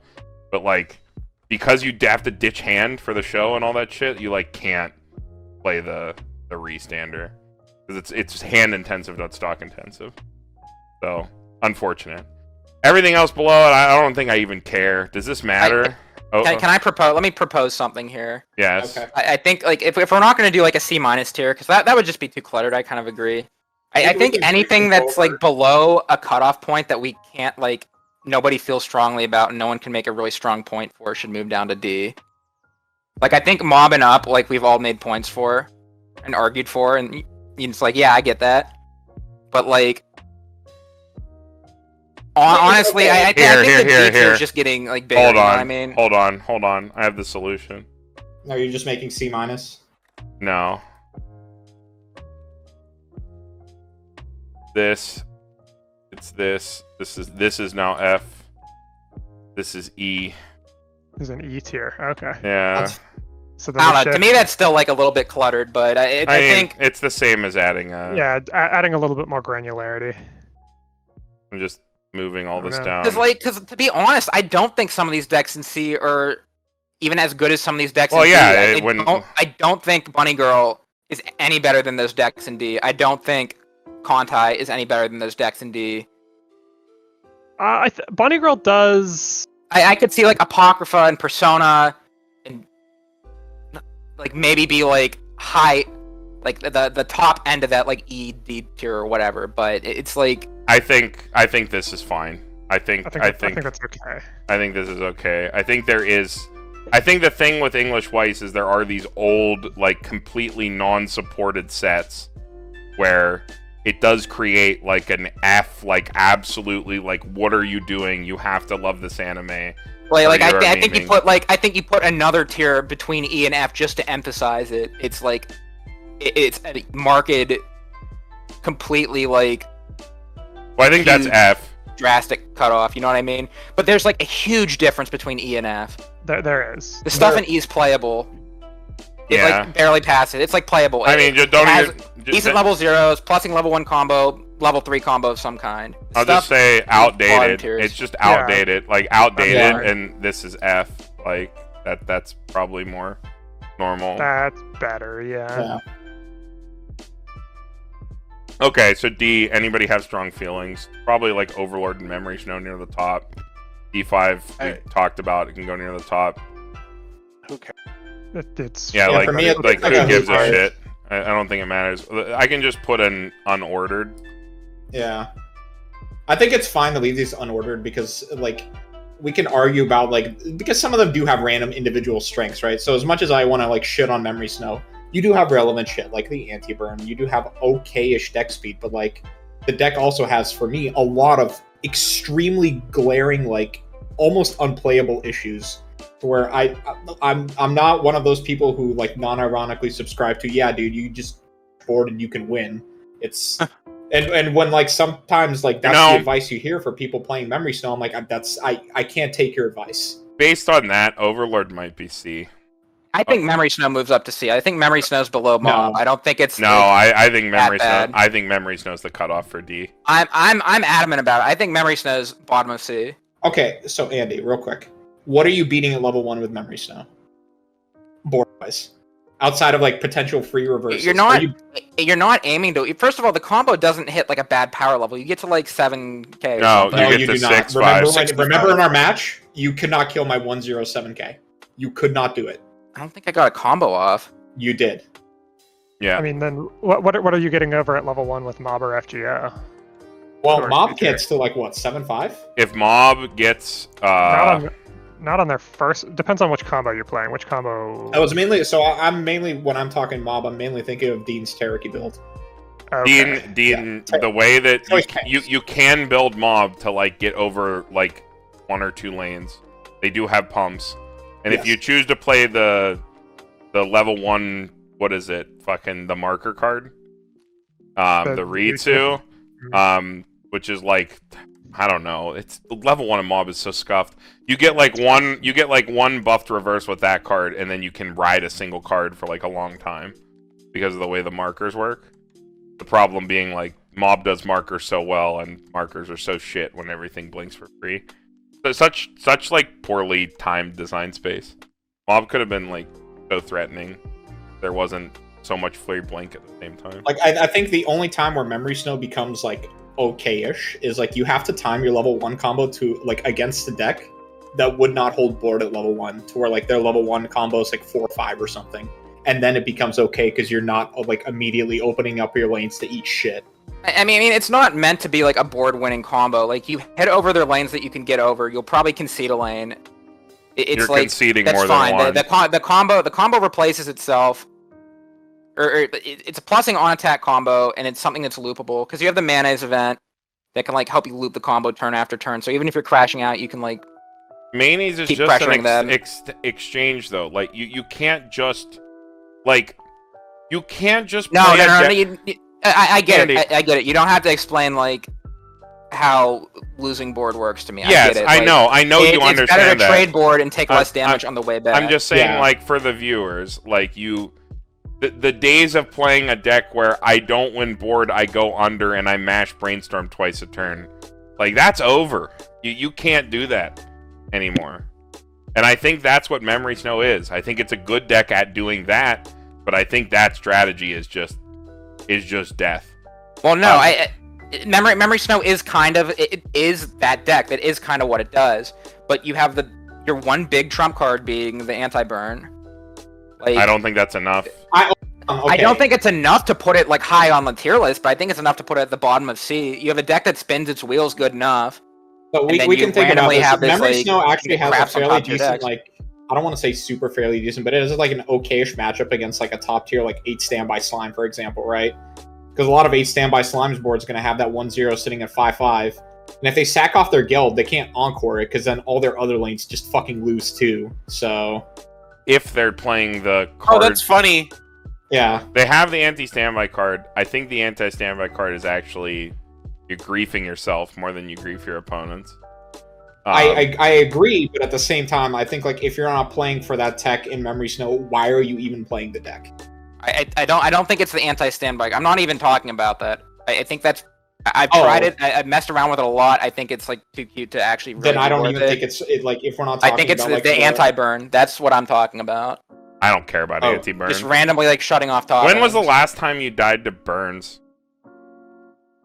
I just died of vanilla swings, dude. It's all You just should- I winning do board. just die. I just die for Andy, 2 for it. which You top shut ends off. right You now? shut off welcome to the Kaguya. club. You shut off Konosuba. You don't shut off Kaguya. They play for president instead. Wait, Konosuba. See, that's the Kaguya thing. will literally play for president. You're not Doesn't shutting know. off Slime. Slime will play the event Not a on you real and you will finisher die. at that point. President's not a real finisher at that point. Yeah, it it's like an is. off finisher you're going for Good instead. enough. You don't stop. You don't stop Konosuba. Your either. deck They still is just so Fumio bad. burn 5-you. Memory Snow is so bad that I would say President is a real finisher against the deck. Yeah.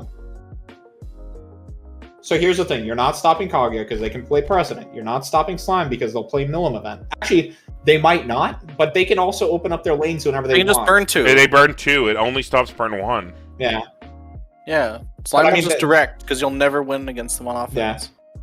You Stayed Alive, Karumi burns 2, right? Sure, Is Kurumi it, burns is it 3. burn 2 or 3? I'm It's stupid, 3. yeah. It's 3. I was like, cool, so you're not stopping that. They stock swap and they shuffle cards back in, so you're not stopping that either. You don't stop. Okay, we can go down the list. You don't stop Ruby. You I stop was like, half you, of it. you stop Cinder. If they're playing Cinder, you got them. Sure. Okay. I mean, they still top You're deck not your stopping card. any of the Yome. other top ends, yeah. You stop like part of Adventure Time. You stop the burn 1 part of that. The Okay. Quint's finisher burns for 1, right? No, It burns burns two for twice. 2 Burns twice. twice. Twice. Yeah. Okay. Konosuba, you have Aqua.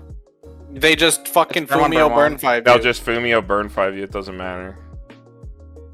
I'm just saying it like cuts off options. It like you're doesn't. literally It turning off entire Doesn't cut them combos. off enough, though. That's like the It- problem. Yeah, we it literally doesn't went through stop like enough. 6 decks in the top tier to where you're We- barely making it. We went, Andy. I think we had this exact same discussion last year.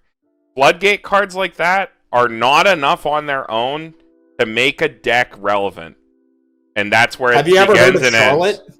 Yeah, You would Charlotte really like fucking Charlotte. sucks. Charlotte turns off all burns, and the deck's garbage, and no one plays it. Except Fuck for them, Niko. Niko, and every time Niko plays it, he dies from 2-4 because that's what he deserves for playing a floodgate deck. Nico has never complained as much as when he's playing Charlotte. It's I've true. never heard someone. I've heard myself complain, and I've never heard someone complain more. Niko playing Charlotte. Sucks, dude. But like, yeah, like floodgate cards like that are just not enough, It's extremely meta dependent. and it's not a good meta for it because they'll just win it's board. currently not a good meta, though. If everybody was playing AOT, sure, but no one is. And Kaguya doesn't care enough. Kaguya doesn't care about losing its board. I think Kaguya cares a little bit. No, I don't. They care a bit. Yeah, they do. No, no. they do not. They do. If people were playing Memory Snow, they would play the 1-0 Chirigane, and you'd literally stare it in the face and be like, holy shit, I can't kill this card, and I can't side this card. I'm crippled. And then you lose. Like, your deck loses to a 107k. You can't tell me the deck is good. This is the 10 event million live argument all over Yeah. again. You can't tell me this deck that does nothing but jam in 1-0 like 2500s. or like yeah. 2500s all game is a good deck, like because of quote unquote other things, whether it's top end, whether it's an anti-burn card. It's just not enough.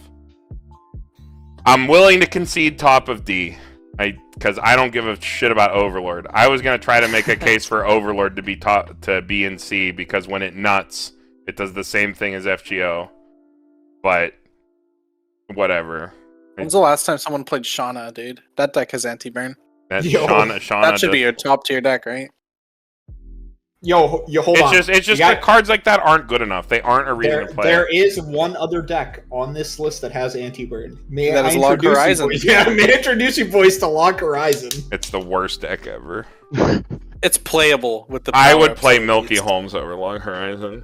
Log Horizon is playable, but they're missing Yeah. 90% of their good cards in English. Okay, But the thing, so here's the thing: it's like I don't even think this is really worth arguing about because Oh, we're no. literally arguing about like, is this deck a piece of shit or is it just a piece of crap? well, then we're you know? done. It's an unordered tier. If it's not moving up, it's down. I mean, I'm fine with where it's at. I mean, All right, so this is pre new shit. This is where it is. Let me save it off real quick Nice. and throw it on here. Ba-bow. And then I'll dupe this thing here, and then we'll go back. Okay, Yeah. now we add the new shit. All right, let's make Let's- it easy. Mushoku Wait, and let's Hollow. Oh, move- no. Let's move the old stuff first. So FGO and Bang Dream are the only things we have to do. Bang Dream probably I think it moves. moves up goes- to A. Both of them go up one. I think Bang Dream moves up to like mid A. You think Yeah. so? Yeah. Okay, so the new decks are exclusively for English. English can play 8 door with the new Kokuchina combo, and they can play all because we don't have a ban list. So you can play Fumio, you can play Stock Swap, and Kokuchino all in the same deck. which is appealing. Obviously, you're still playing Christmas Kasumi into this new Remy, which presents some of its own I problems. think bar pants is also pretty. And common. then there's or choice pants rather. Choice pants. Yeah, choice pants is the Morphonica deck that plays Yes. like 8 choice slime, but has more options in the cards that it spawns. But Bang Dream has Stock Swap Fumio. It got modern level zeros, which was the thing that it was missing. Modern level 0 utility, which is really important for the deck. So I actually think it moves up to like maybe like low to mid A. That's like low mid A to me, yeah. But like what, like around where Fate is here? Yeah, Like, around where Fate, yeah. Mm-hmm. We'll be Probably optimistic. to the right of Fate. Okay, sure. To the right of Fate, like right here? Yeah. Yeah. I think there's fine. That seems fair to me, yeah. FGO, I have no experience, you guys. And I Paru, what don't does know this any do? of The them. Lion King, like, is a Miki burn? Okay, yeah. So they early play out a Miki burn that heals on climax play, Oh. and then they also just have like another anti level 3. It's like an anti standby early play that you can summon if your opponent controls a 3. I have no experience. I don't know if anybody else does either. Where would you It put looks- it in B? Right above Sao. Right here? Maybe Well, SDS. I don't know. we can put I it haven't above seen SDS. enough of it. We hate Yeah, it. you know we what? we That hate sounds SDS here. We That hate it sounds really correct, actually. That sounds Benefit I of do the doubt hate for the new SDS. sets. Okay.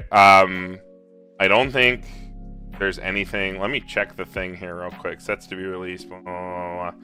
AOT Okay. goes up to A tier with the new set. We have no idea. Trust S. Wait, was AOT Can down we this make low? a Riaz tier? I think we can make a Riaz Wait, was tier. AOT down this low? What happened? Yeah, it was. No, AOT was down that low. Yeah. It was? No, it really It was was. down that low. Yeah. It was, It was yeah. down that low, yes.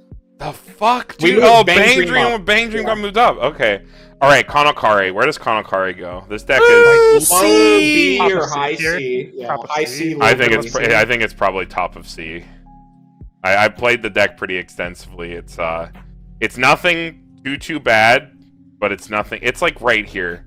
I think a set 2 for that deck would help a lot. Absolutely. Yes. Yeah, It's a large missing so amount. much. It's one like every deck has to play 2 free fresh counter because your deck speed is so shit. Yeah. Okay. Are The we? standby. Wait, what do you whatever mean? package You don't have goes. bad deck speed. You have on reverse Rize. Oh my god! Shut up. It's not enough. It's not enough. Not enough. You can't just play on reverse Rize and say No, your it's deck enough. speed is fine. No, it's no, enough. no. These are the people. The people that say that are people that cancel 4 times on first deck. Exactly. is that Don't you want to true? be a Do good you? player? Yeah. All right. So let's talk about the 3 big dogs down here. Whoa. I think let's talk about like Mushoku and Hololive. I think they're pretty Yeah. easy because I think we can place both of them in S. I think so. I think I think they're both will Really? be- yeah. Ooh. I think I think they're Mushoku is both a meta meta-defining contenders. set. I think I'm not Hololive. going to talk about which build of Mushoku I think is going to be the best because that's tech I'm hiding for this weekend. broken. Oh, shut the fuck up. I think 8 standby Voice choice bar. pants.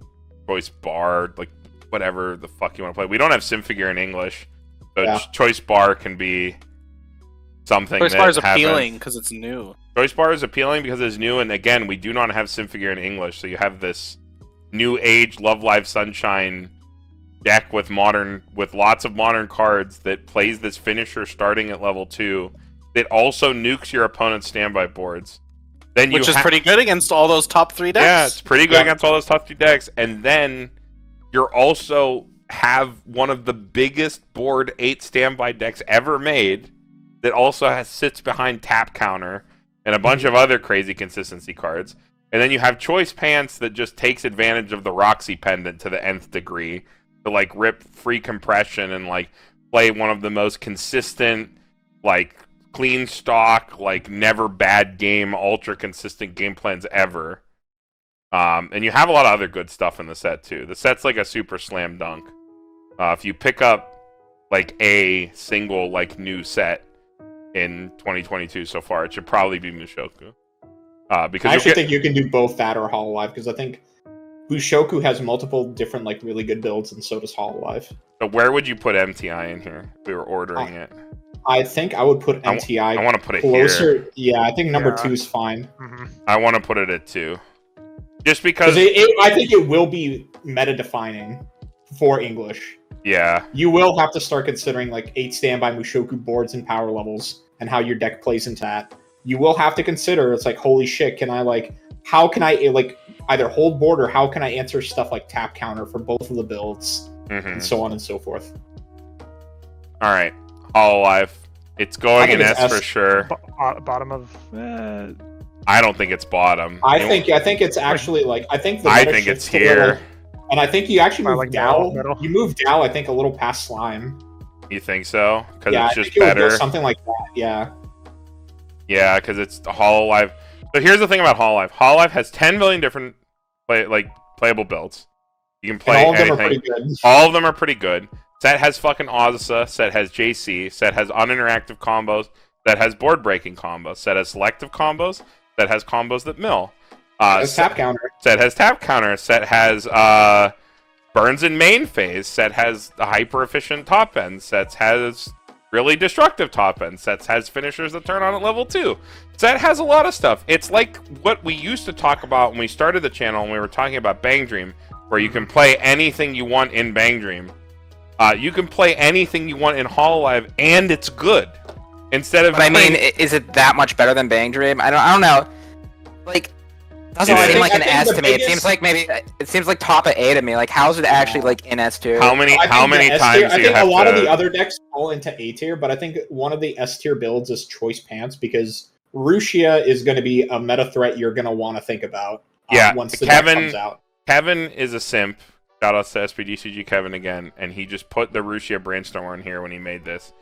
If we're talking about Hololive in terms of meta threats, this should either be like the Marine or probably the Rushia. Yeah. I think the Well, Rushia is a meta I think card. Marine is like if we're talking like Bar Door or Choice Door or whatever, I think that's like a top of A tier deck, and then I think Choice Pants is more of like the S tier. Because I think Choice Pants is the meta warper. Rushia is like the most obnoxious card to consider when going into the meta. And when I was testing Ruby, I was like I was testing Ruby with a bunch of other people, and like I was taking the the forward looking approach of testing it. And every time I sit down and I'm like, holy shit, how do I deal with Rushia? How do I deal with Hololive? My deck just completely folds to Hololive. I'm so behind a Hololive, I can't do anything about it. And I still haven't found a fucking answer yet. Because Rushia is really fucking annoying. Like, Can you not tank up bigger than Rushia? How big should it's you get? impossible. 16-5. Yeah. It without pumps. 16-5 before anything else. Well, no. happens. That's the spawned one. That's I the think spawned one. The other spawned one's one. the other one's 14-5. And then Well, cross 14. turn. It's only 14. It's only 14. It's only 14. It's only 14. It's only 14. Only 14k hand on core. Only. Sorry. They also have hand on core. A They also 16-5 have an and obnoxious 14k combo. hand on core. Yeah. The deck is now also running a card that field swaps. So, like, if you try to Adachi the Rushia, they're just like, nah, sorry. Yeah, dude. Swap it out of the way, they field yeah. swap your Dude. field. Yeah, that You gotta play Xion is anti-runners nasty. now. You gotta play anti-runners to deal with it. That's why you play Ruby. You can't move. That's why you do play Ruby. Yeah. Ruby can't randomly just tell that card. Oh no! Well, Ruby has a really hard time. I just said at 2 with that card. Yeah. But like, I was like, you have the Adachi, so you can maybe clear 1, but clearing 1 isn't the answer. and then you concede 2 lanes to Yeah. clear 1. It's so depressing. Rushia is such a disgusting card because not only does it so when you think about it when it comes down, you're just like, oh, this card doesn't do anything. It comes on the board, it gets big, and then it's just this hand core, whatever. The problem is that card sands you hard removing it from the field is unclearable. Every additional pants your opponents plays, the card starts to compound, right? And then they start getting options. The second there's 2 Rushias on the field, they start getting options. So they can go like, oh, I'm going to heal twice. Because you stuck me for damage I wasn't supposed to eat. So I'll just heal it off. I'll loop Marines from my grave. And for every Rushia I have, I get a heal. They go, okay, well, like, that's kind of annoying. So I'm like, oh, I don't need to heal. I canceled like I should. So I'm going to shuffle back 12. And then you say what? And then they go, I'm going to shuffle back 12. By the way, I'm also going to add a tap counter and a climax salvage for next turn. GG, go next. By the way, Yeah. you ate 8. The game's over, actually. Extend hand. Like I was like, if you yeah, like if you're not a believer in like the Rushia stuff, In one of our most borrow recent it. King of the Hills Yeah. that we did, I was like, you can see how Kororushi is like extremely nasty and how it can just randomly either kill or push ridiculous damage at level 2, especially. So like, here's the thing. The first climax combo that they play down with Rushia is not going to be bad because all they're really going to be doing is summoning out another Rushia. Now, if both of those Rushias stick and you have another climax, which they will because their climax lineup is good and they run a climax swap, they And will a do it climax again. salvage. And when they do it That's again is where you're going to fucking die. Mm-hmm.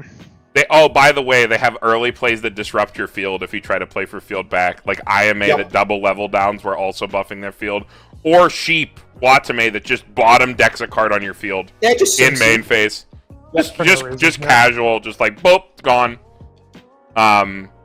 It's a deck that has blowout potential when your opponent makes a mistake and leaves a small deck. Because you shuffle back a bunch of cards, and even if they're compressed, you probably stick damage that they shouldn't have eaten, and they die. And then it also rewards good play by having a defensive counter that you can play into, and good decision making, because you can also spawn any card. So you can spawn toolboxes to field whenever you want. Yeah, So you it's have- it's just ridiculously versatile. Yeah, you have like these like versatile like compounding options that just never end. And so it's like, I think it's going to be one of the best 1K1 decks out there. Yeah. It sounds to me that. I mean, you definitely talked me into it, but like, it sounds to me like Hololive's like gonna be the new like meta-defining deck, and Mushoku and It's gonna be like Kaguya- the new old Bang Dream when like Girls Band Party came out, to where it's Well, like, but here's the It sounds problem. more meta-defining than that. Oh, Girls oh. Band Party didn't like But warp here you the go, format. Andy. It was just like good. You want to know why Bang Dream didn't warp the format? Because no one was playing the best deck. They were Well, playing. it wasn't. They were playing piles of their waifu. And you know what they're going to do with Hololive? They're going to They're do gonna the play same piles of their goddamn. Well, no, they're even going if to do you the look same at goddamn whatever thing. into Mocha, whatever into Yukina, it never like was Oh, as but here's- disruptive as like these Rushia boards. Here's the thing with Rushia. You can't play whatever into Rushia. You have to play a like very specific high card count package. You have to play a TD Brainstorm in high count. You have to play a completely useless level assist in high count. You have to play cards to see those cards. So you probably have to play a selective level 1 combo, which is why people gravitate to the Coronet. Or you have to play cards with other cards to get you that selection, because people play the Flare with the other event. Like, you have to play cards to very specifically meet that strategy, and because you have to do that, unless that person loves Gen 3, they're probably going to play something else. Those other decks are still really good, because Hololive has really good tools, like Niko said. If you play like Bar Door is the other one, to where that's just a. So the Okayu is a level 1 combo on Bar. It gets to 7k by itself. It's just look at 3, add 1, so it's pretty easily loopable. That deck also plays JC, so if you win board, you can bounce Okayu's back to just do it again the next turn. And that plays into a Marine finisher, which is a 3/2, but it refunds stock, and it also digs you for your climax combo, along with a 3/4 event where you ditch 3 characters and your opponent burns 3 twice. The Marine's also on attack. Oh, it burns 4 twice. I'm sorry. And the Marine's also an on attack pay 1, discard 1 with the gate to burn 2. Yeah. deck Okay, is yeah, like I get hyper-consistent. it. There's a million good decks you can play for a Yes. Hololive, a million A tier decks, but like when The we're talking only about S tier, meta-defining it's like one we is really gotta Rushia. like this is like the We're big. talking about I think- Rushia. We're talking about Rushia. we're talking about Rushia for S tier. I think Rushia is like the only one that kind of breaks it into S tier. I That's was like talking about it this sounds with like really Jason. format warping to me. It's kind of like It yeah, is. that's what I It was is. looking at. And like the thing is I don't know how much you will see it. We will have to see how strong people are like versus their like what they want to play versus like what's good. Because I know a lot of people hate playing the Rushia deck. They think it's lame. I think playing 8 Standby Mushoku is lame. Other people think that deck is sick. It's like fun and subjective, right? Like, and when you have all these decks that are that good, right?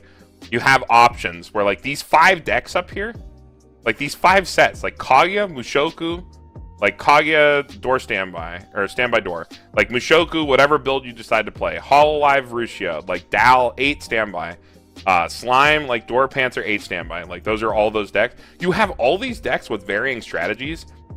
When you have this many decks that are this good, people are going to gravitate towards what they like, and I don't know if enough people like Rushia. I love a deck like Rushia because it's versatile and lets me play reactively. Because playing reactively like gives me more times to make correct decisions. But like that's just my preference. Other people like don't like those kinds of like more slow, like option based decks because they go, I don't want to think too hard. I'll just castle. Like, you know, like that one clip.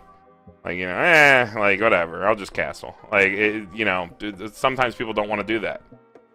But like, you know, I think when you have this many decks, strokes, man. yeah, when you have this many decks that are this good, it really is different strokes of these good decks, right? You pick the one you want to play, and I don't know how many people are going to play Rushia.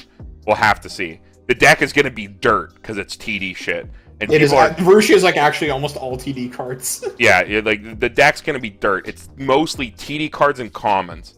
Both of the Climax combos are TD cards, so that's 16 cards out of your deck. The level support TD card, the Brainstorm TD card, the Xion Swapper TD card. You're going to be playing Drop Searches TD card. The Marine level 3. The Marine level 3 is also combo, a TD card. TD card.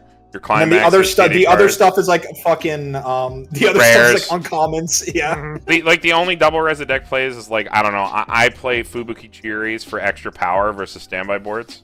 4NA, which is pretty nice. But like, you know, I think it gives the deck pretty good deck speed also. So I think the Chiaris are fine.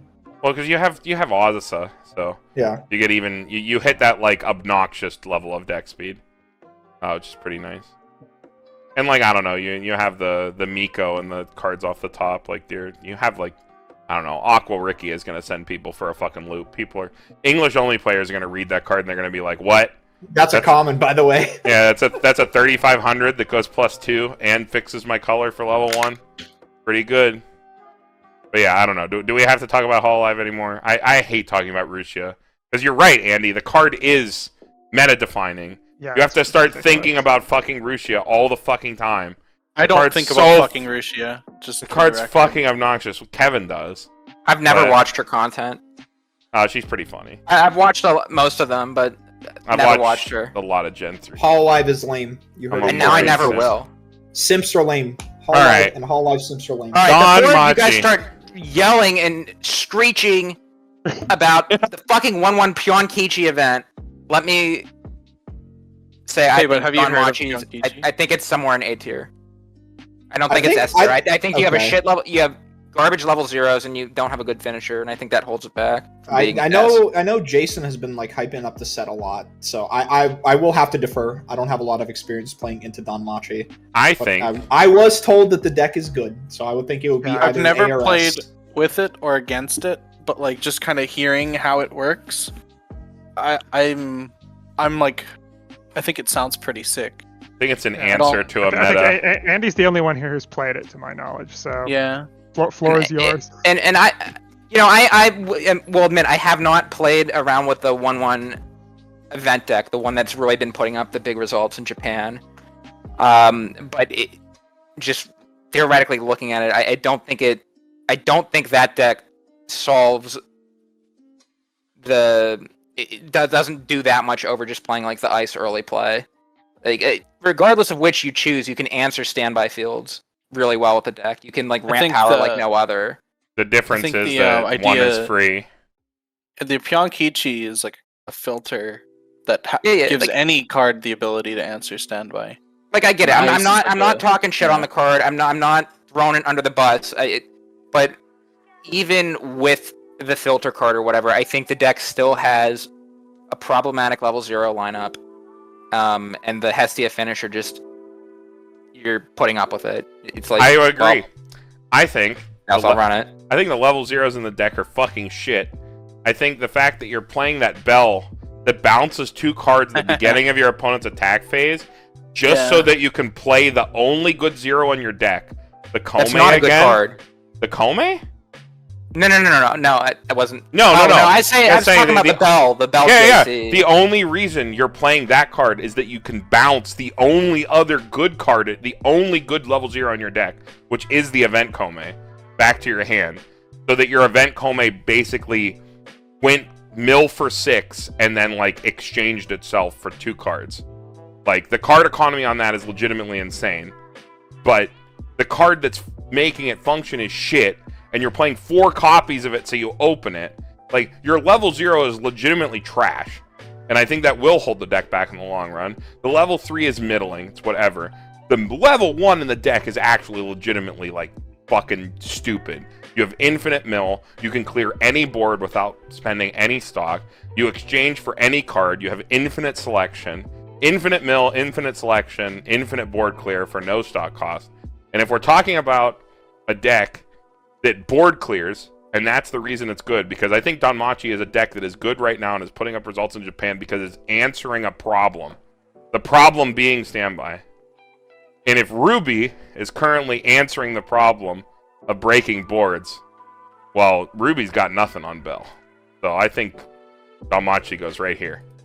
Well, I think Ruby's a much more functional deck as a whole, though. I think Ruby, you have Ruby good, has you better have good level zeros. 0. You have great level 0s, and you have solid finishers.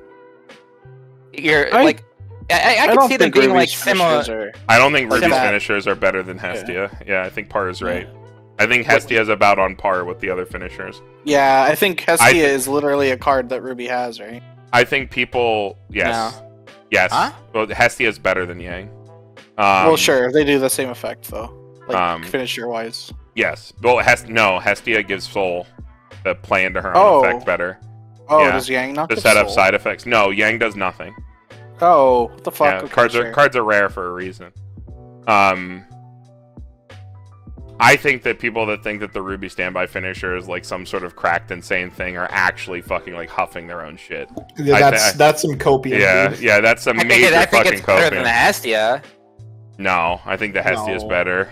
No The way. The problem with Ruby finisher for the way I look at it is, and I think I said this earlier, is because Ruby doesn't have good standby targets outside of like maybe The Pure, trigger but then- does nothing. The trigger Yeah, the does trigger nothing does for the nothing deck. for the deck, and then True, you're not it playing. does, You're not playing yeah. a 1K1 deck. You're playing a hybrid standby deck where you're only good. Even like I wouldn't even call it like a fantastic like standby target a lot of the time. But like Yeah. your only the card that you would want to standby out is like the only reason you're playing the deck, but it doesn't do anything unless you play the combo.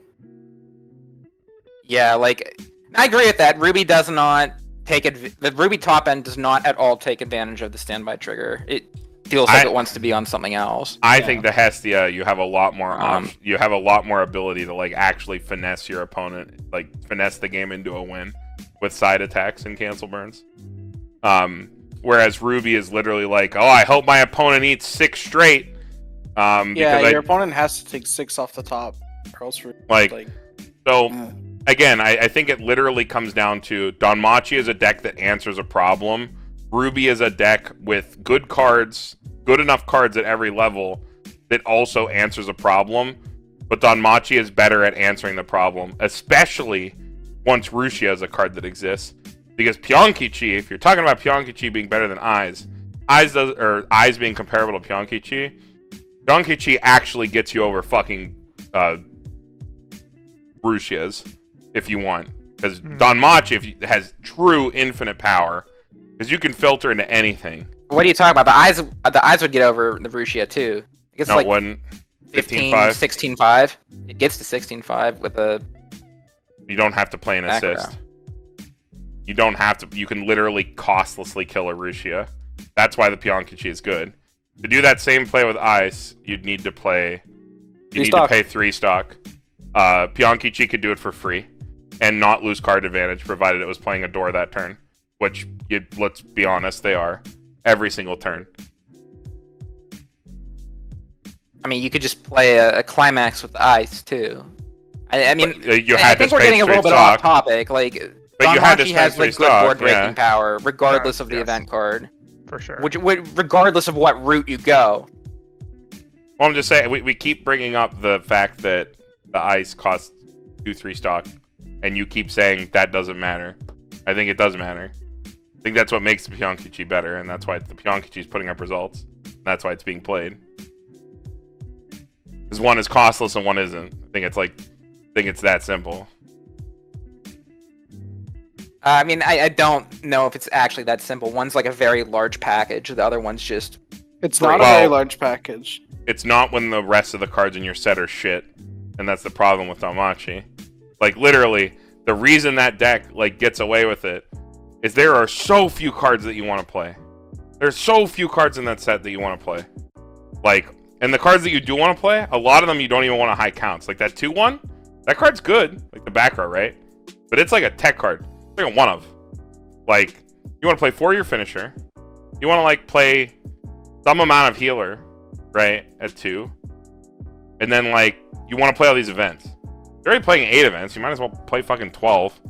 Like, who fucking cares? Play a card that grabs your events. Like, and the way that I think the right way to look at the events when you're looking at Danmachi is that's you're not playing 4 bells and 8 events. You're playing 12 bells.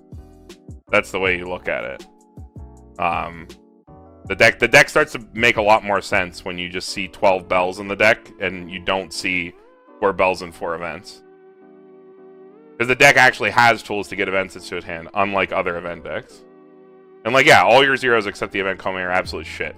The event Kome and the Brainstorm are like the best zeros in your deck, and everything else is just that garbage that you just play to get you to 1.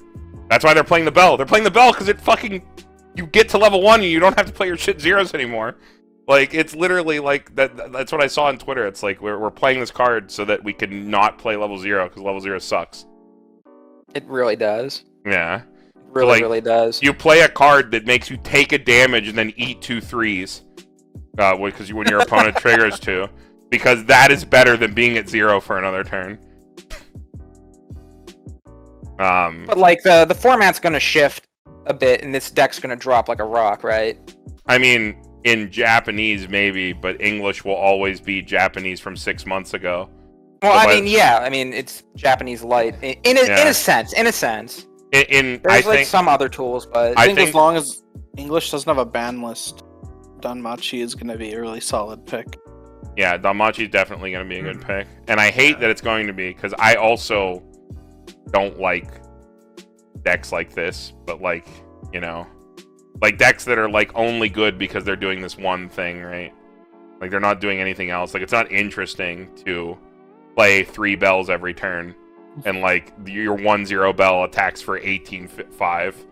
And it's like, haha, it's hilarious. The interesting part's how you get there. It is hilarious. It's like using the events and like just doing a whole bunch of shit. Like I'm sure Rube Goldberg project. Yeah, I'm sure that's fun once, and then every other time it becomes a chore. This is like when I argue with Brandon about playing open world video games. It's just a chore. I don't want to find the fun. It's Storm. You're storming off. Yeah, I don't want to storm off. I just want to. Like I want to press. I want to press button. I want to press button. Receive effect. I play I play the Rusia pants and I get effect. That's what I want. I want to circle back around to my original point, though. Yeah, go ahead. I feel like we're kind of on this for a while, but I guess it's like the last deck anyway. I think I would personally favor Ruby over Danmachi because you get similar board clearing power, but you just have much better cards at 0 and 3. I feel like the 2 decks are very similar in that sense, right? They're good board clearers, but one is like more well-rounded and the other's more focused. No, the breaking point for me is that Ruby I don't think can beat Hololive. I think you fold to Hololive with every build of Ruby. I don't think there's a single build of Ruby that plays well into Hololive. You know what's really funny? Okay, well this is one matchup. Let's not talk about Hololive. The other decks. The other decks Ruby does fine. Yeah. You can be an A-tier deck and fold to one deck. That's fine. Yeah, like it's just one matchup. Well, but there's matchups that Ruby wins that Danmachi doesn't probably. Well, the reason why I put Danmachi over Ruby, I don't think Danmachi folds to any of the top decks. It folds to itself sometimes because it relies on the only form of stabilization being I have good deck control, therefore my compression is better than average, therefore I should cancel. And decks like Fate and like that are always prone to the, I lose for free because I ate a 4 that I quote-unquote shouldn't have.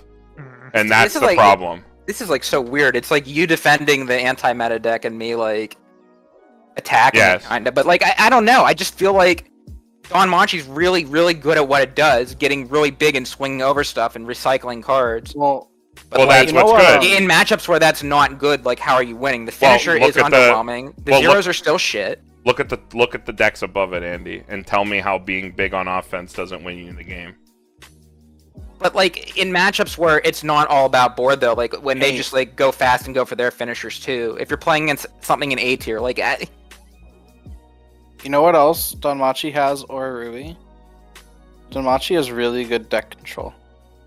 Ruby Because they play has- the Wealth. It does, yeah. Yeah, They have the Wealth and they have the Torches. And the Torches are coming back to hand almost every turn. the Wealth is actually like really fucking good in that deck. We underrated that card by like a significant amount. I believe it. That card is every time I see that card played, that card's like super sick because you can just mill one with it, and like your entire deck is level 1s, so like you're probably gonna hit level 1s and higher. Data card, play Pionkichi, filter it out, go again, pump something 4K, go again. You're playing Flesh and Blood. You just keep playing cards. I don't know how to play Flesh and Blood. Bad joke. I just You know just that keep they- playing I guess I like, know that they say go again. That's all I know. to say my piece on it, I guess like I can like live with it being at the top of A for now, but I feel like this is like I feel like Danmachi's very much flavor of the month.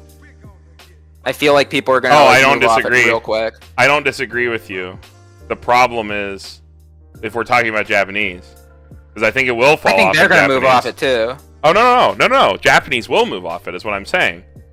I'm saying because English doesn't have a ban list, because English doesn't get half the fucking sets, and half the sets they've already announced are either things that are out in Japanese right now, or do nothing to stop this deck from being good. This deck will be the quote-unquote flavor of the month for many, many, many months until English is 6 months from the new JP meta after Danmachi's dropped. Because you're right. Maybe, but I guess the one thing also to consider here though is Danmachi's not playing into nerf Dal and nerf Kaguya. It's playing into full power Dal, full power Kaguya. That is true. Full power It's still Kaguya. able to knock over those. Full power Kaguya will probably be able to keep up with it, but I don't think it cares about Dal at all. It gets too big. Yeah, Dal's problem after ban list wasn't power. But then what happens when Dal just says, okay, fuck Danmachi, they just switch back to choice standby. Oh, And then they it's just- a worse deck. They just Then plus it's- like then crazy it- and push your shit in with It Carmen. loses its Then it's oppressive the worst power. deck. Meta dependent, yeah. It's not an oppressive That- deck Don- against You have an Danmachi- anti-meta deck stomping the meta adapts, and then Danmachi falls. Because Danmachi still has good deck control and a good solid level 1 package. It So it does. can- Like I'm not saying it will fall out of A tier even, but like I think I think once things adapt to that power, like I once think people realize instead of- Danmachi clears boards, and they change their decks around. When Dal switches off of 8 standby back to choice standby, I think that you need to hang up your Johnny cap and sleeve the Pionkichis.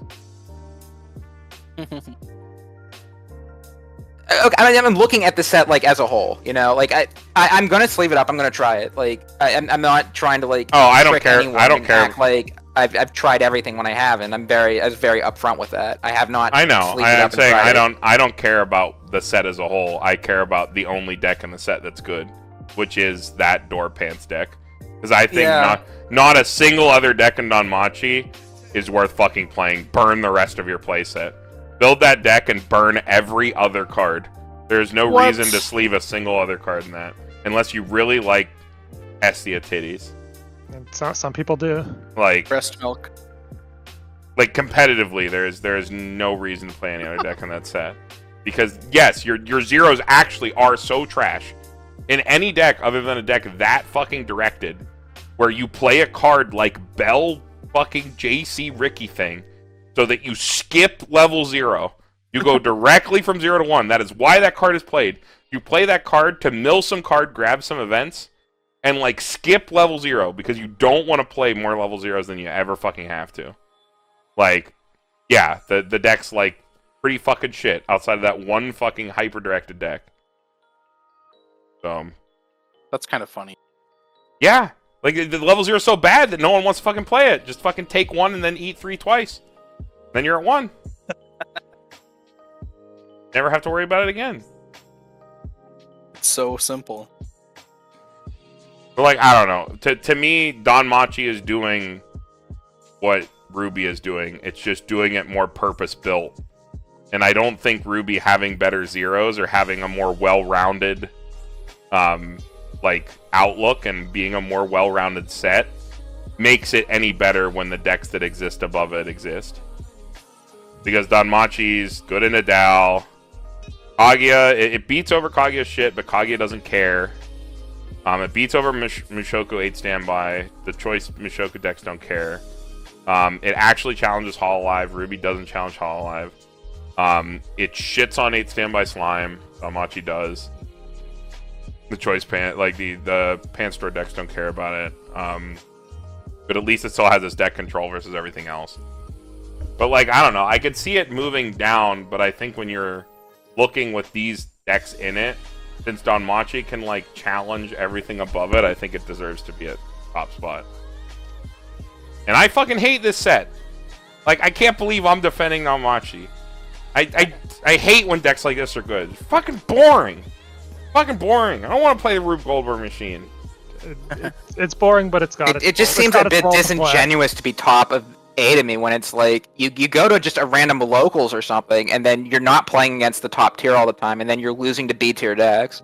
I think you can losing to B tier, C tier with Danmachi. I think you can expect to see Data Live and Hololive. I guess, but like outside of like highest echelons of play, where people are just playing whatever the fuck they want. Well, then you still have your deck control. Like, would you take like full power Fate to a locals? Like, yeah, and full power Fate's basically doing the same thing to a certain degree. Like, all you have is your deck control and the free fresh. I mean, I think Ruby plays better into like a broader field. I feel like Danmachi's very flavor of the, not flavor of the month. I don't know. It's very, very, very targeted. I think Ruby, like this specific top tier that it's playing into. Ruby might beat up on worse decks a little harder, but like, does that actually matter? I guess you just gotta look at your overall matchup spread, like as a whole. Like, I mean, this is a tier if you think you're actually going to play into only S tier decks, then Danmachi's better, probably. Like, this is when we make tier lists, and I guess this is a good closing thought because we're basically done here as we argue on our way out about Danmachi. This is a tier list based on regional and above level play. If your locals is nothing but people playing 8 wind, then maybe playing Mushoku 8 standby is a bad idea and you'll have a bad time. Like, yeah, go ahead, Brian. Oh, I was just gonna say, yeah, you know, in that regard, it's all contextual. You know, you play what's best into the current meta, into the current playing field that you are seeing. This is our predicted playing field for high level events in the near future. Yeah. And that's why I put DDM over Ruby, just because in a regional environment, I think it will be better against these top 5 decks above it than every other deck in the A tier for the most part. And I think it will do good enough against everything else to get you to top cut, where you will play against probably only those decks and you'll body them. Well, hopefully. And it sounds like everything I wish Memory Snow was. I mean, yeah. Because guess what Danmachi does that Memory Snow does? It can clear a 7k. Wins games. Dab, swag. Where you got me. Yeah, got him. Yep. All right, let me grab this. Fuck here. I'm so excited to read the comments on the video. I can't wait till, oh my god, Milky Holmes above Log Horizon. Yeah, I mean, we even have it marked as unordered. Dude, I can't wait for the comments either. You guys put Kill la Kill in outdated tier. Literally kill yourselves. You get like through a 3 hour and 15-minute video, and then you go down to the comment section. You're like, oh, rubber, like whatever. Like, why isn't my favorite set one spot higher? I can't believe you've done this. So this was 2022. This is 2021 tier list. Right? This is 2021 current. And then this is 2022 and forward. Yes. Okay. Yeah, I think I'm pretty happy with this. You better be. It took 3 hours. Yeah, it took forever. We worked hard. It's the longest tier list video yet. Is it? It is. God. Yeah, well, we had to talk about Danmachi. They're all going to be longer. They add more decks every year. Yeah, they do. 12 new sets a year. So we didn't even talk about half of them this year. Oh, I was going to mention that too. Like, anything in like the that we didn't get to in D tier, or the stuff in F that we didn't talk about. I feel like it doesn't matter. Well, if you're out there and you want to hear like more of an explanation on it, you can go check our tier list video from last year. We go into more detail. If you guys want to about know why other a sets. specific set is maybe ranked lower than you were hoping for, Yeah. leave a comment and someone will respond to you and hopefully leave a nice constructive message about why that is. I am ready we'll to be flame told you, I don't my know. opinions on Memory Snow are wrong. Memory Snow is sick. You just crash board and brainstorm and win game. I'm ready. Rest I'm already Yeah. typing the comment. Anti-standby ready. brainstorm. Rest 2. Dex speed. And then you say, I play the 1/1 in Data Lives. Like, I play the 1/1 hand encore from my hand. What do you do? All of my alt accounts are ready, Niko. We're coming for you. Like Andy said it was like the tier list retrospective. It wasn't the exact tier list video. I'll link it in the description. There are like reasons as to why a lot of the like D, F or outdated sets are just not talked about at all. And a lot of it just has to come down to power creep, which is natural in every game, or you're a really unfortunate set like Batman Ninja. Mhm. Or I guess JoJo's is not good. But like Andy said, if we glossed over them in the tier list this year, the reasoning should be the same as it was last year. They should be placed in a similar spot to where they were. So go check last year's tier list video if you're curious about that. Alright. Okay. The last line, same thing as always. I'm just gonna turn it over to Paru and Niko to shout out whatever they want. Because I'm not talking about this shit again. Everybody who's made it this far, they know everything on this. So Wow. go ahead. Niko first. Shout outs to Burn One, obviously. Go ahead and check us out. Kid actually made a video. We recorded this on Thursday, January 6th. Kid actually made and released a video today. It was pretty surprising. It was We about are Love making Live content Superstar. again, maybe. Yes. You can go learn about how Love Live Superstar is a deck that should be restricted because of a promo that Isn't a Love Live Superstars card. that isn't a Love Live Superstars card that was released at a Shirokura Fest many years ago. Shigeoko's finally breaking into the tier list Yeah. after all these years she's made it. Card went from $25 to $100 a copy, almost overnight. So that's a really funny video. The deck's Pretty cool, yeah. the deck's actually hilarious until you die to it. Speaking from experience, because I have died to it, so that's From a funny 2-0, video. no less. Definitely check that out. So Paro, your go. Do whatever you want. I don't have anything to shout out today. Weiss Fight School. If you want to play Weiss online in your browser, you can play on Weiss Fight. You can play using any deck that you build on Encore decks. The Discord link for it is in this end slide. The developer is very responsive if you let him know about any issues you might be having with the website. If you've ever played on Dueling Book or Dueling Network, it pretty much works the same as those. And it's really nice to be able to test out decks before you end up buying them. Yeah? Yeah. Anything else? Shoutouts to Texas. Texas, yeah. Yo, shoutouts to Houston. There's like people that play Weiss there. Mm-hmm. No, I heard that shoutouts to Dan guy. Wisconsin. Wisconsin. There's probably people who play there, right?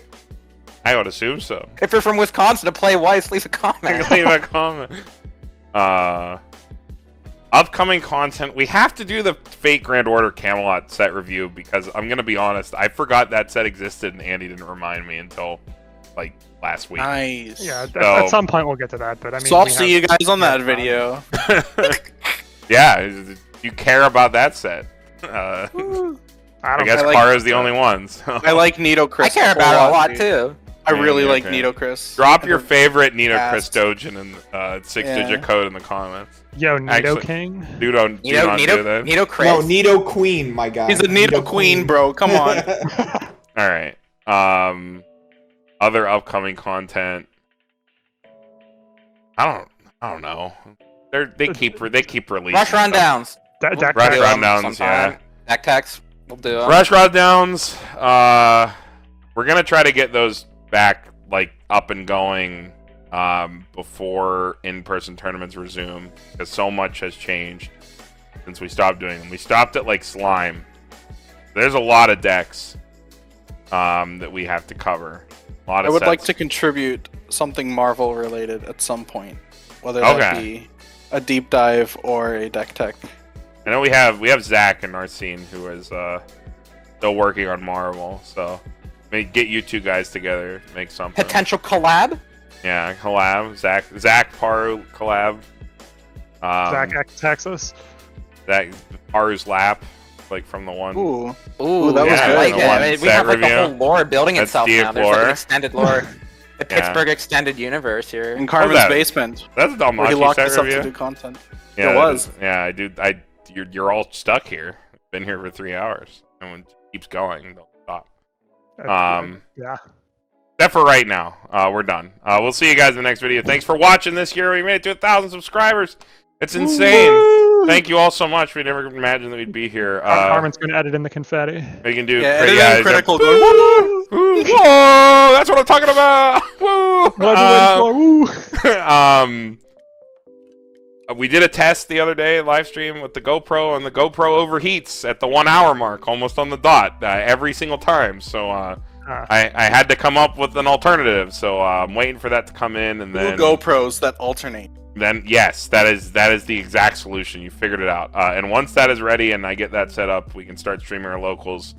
It's going to be real casual. We're just going to point a camera at some games, and you guys can watch the games, and then we'll have some constant drip feed of play footage. I'm sick. And then Oh, we that's never have to sick. make structured content again. That is a lie. We will still be making structured content every Friday. As hard as that might be to do sometime. All right, and that's it. Pittsburgh Weiss Schwarz signing off. Thanks for a great year, and we'll see you in the next year. Bye.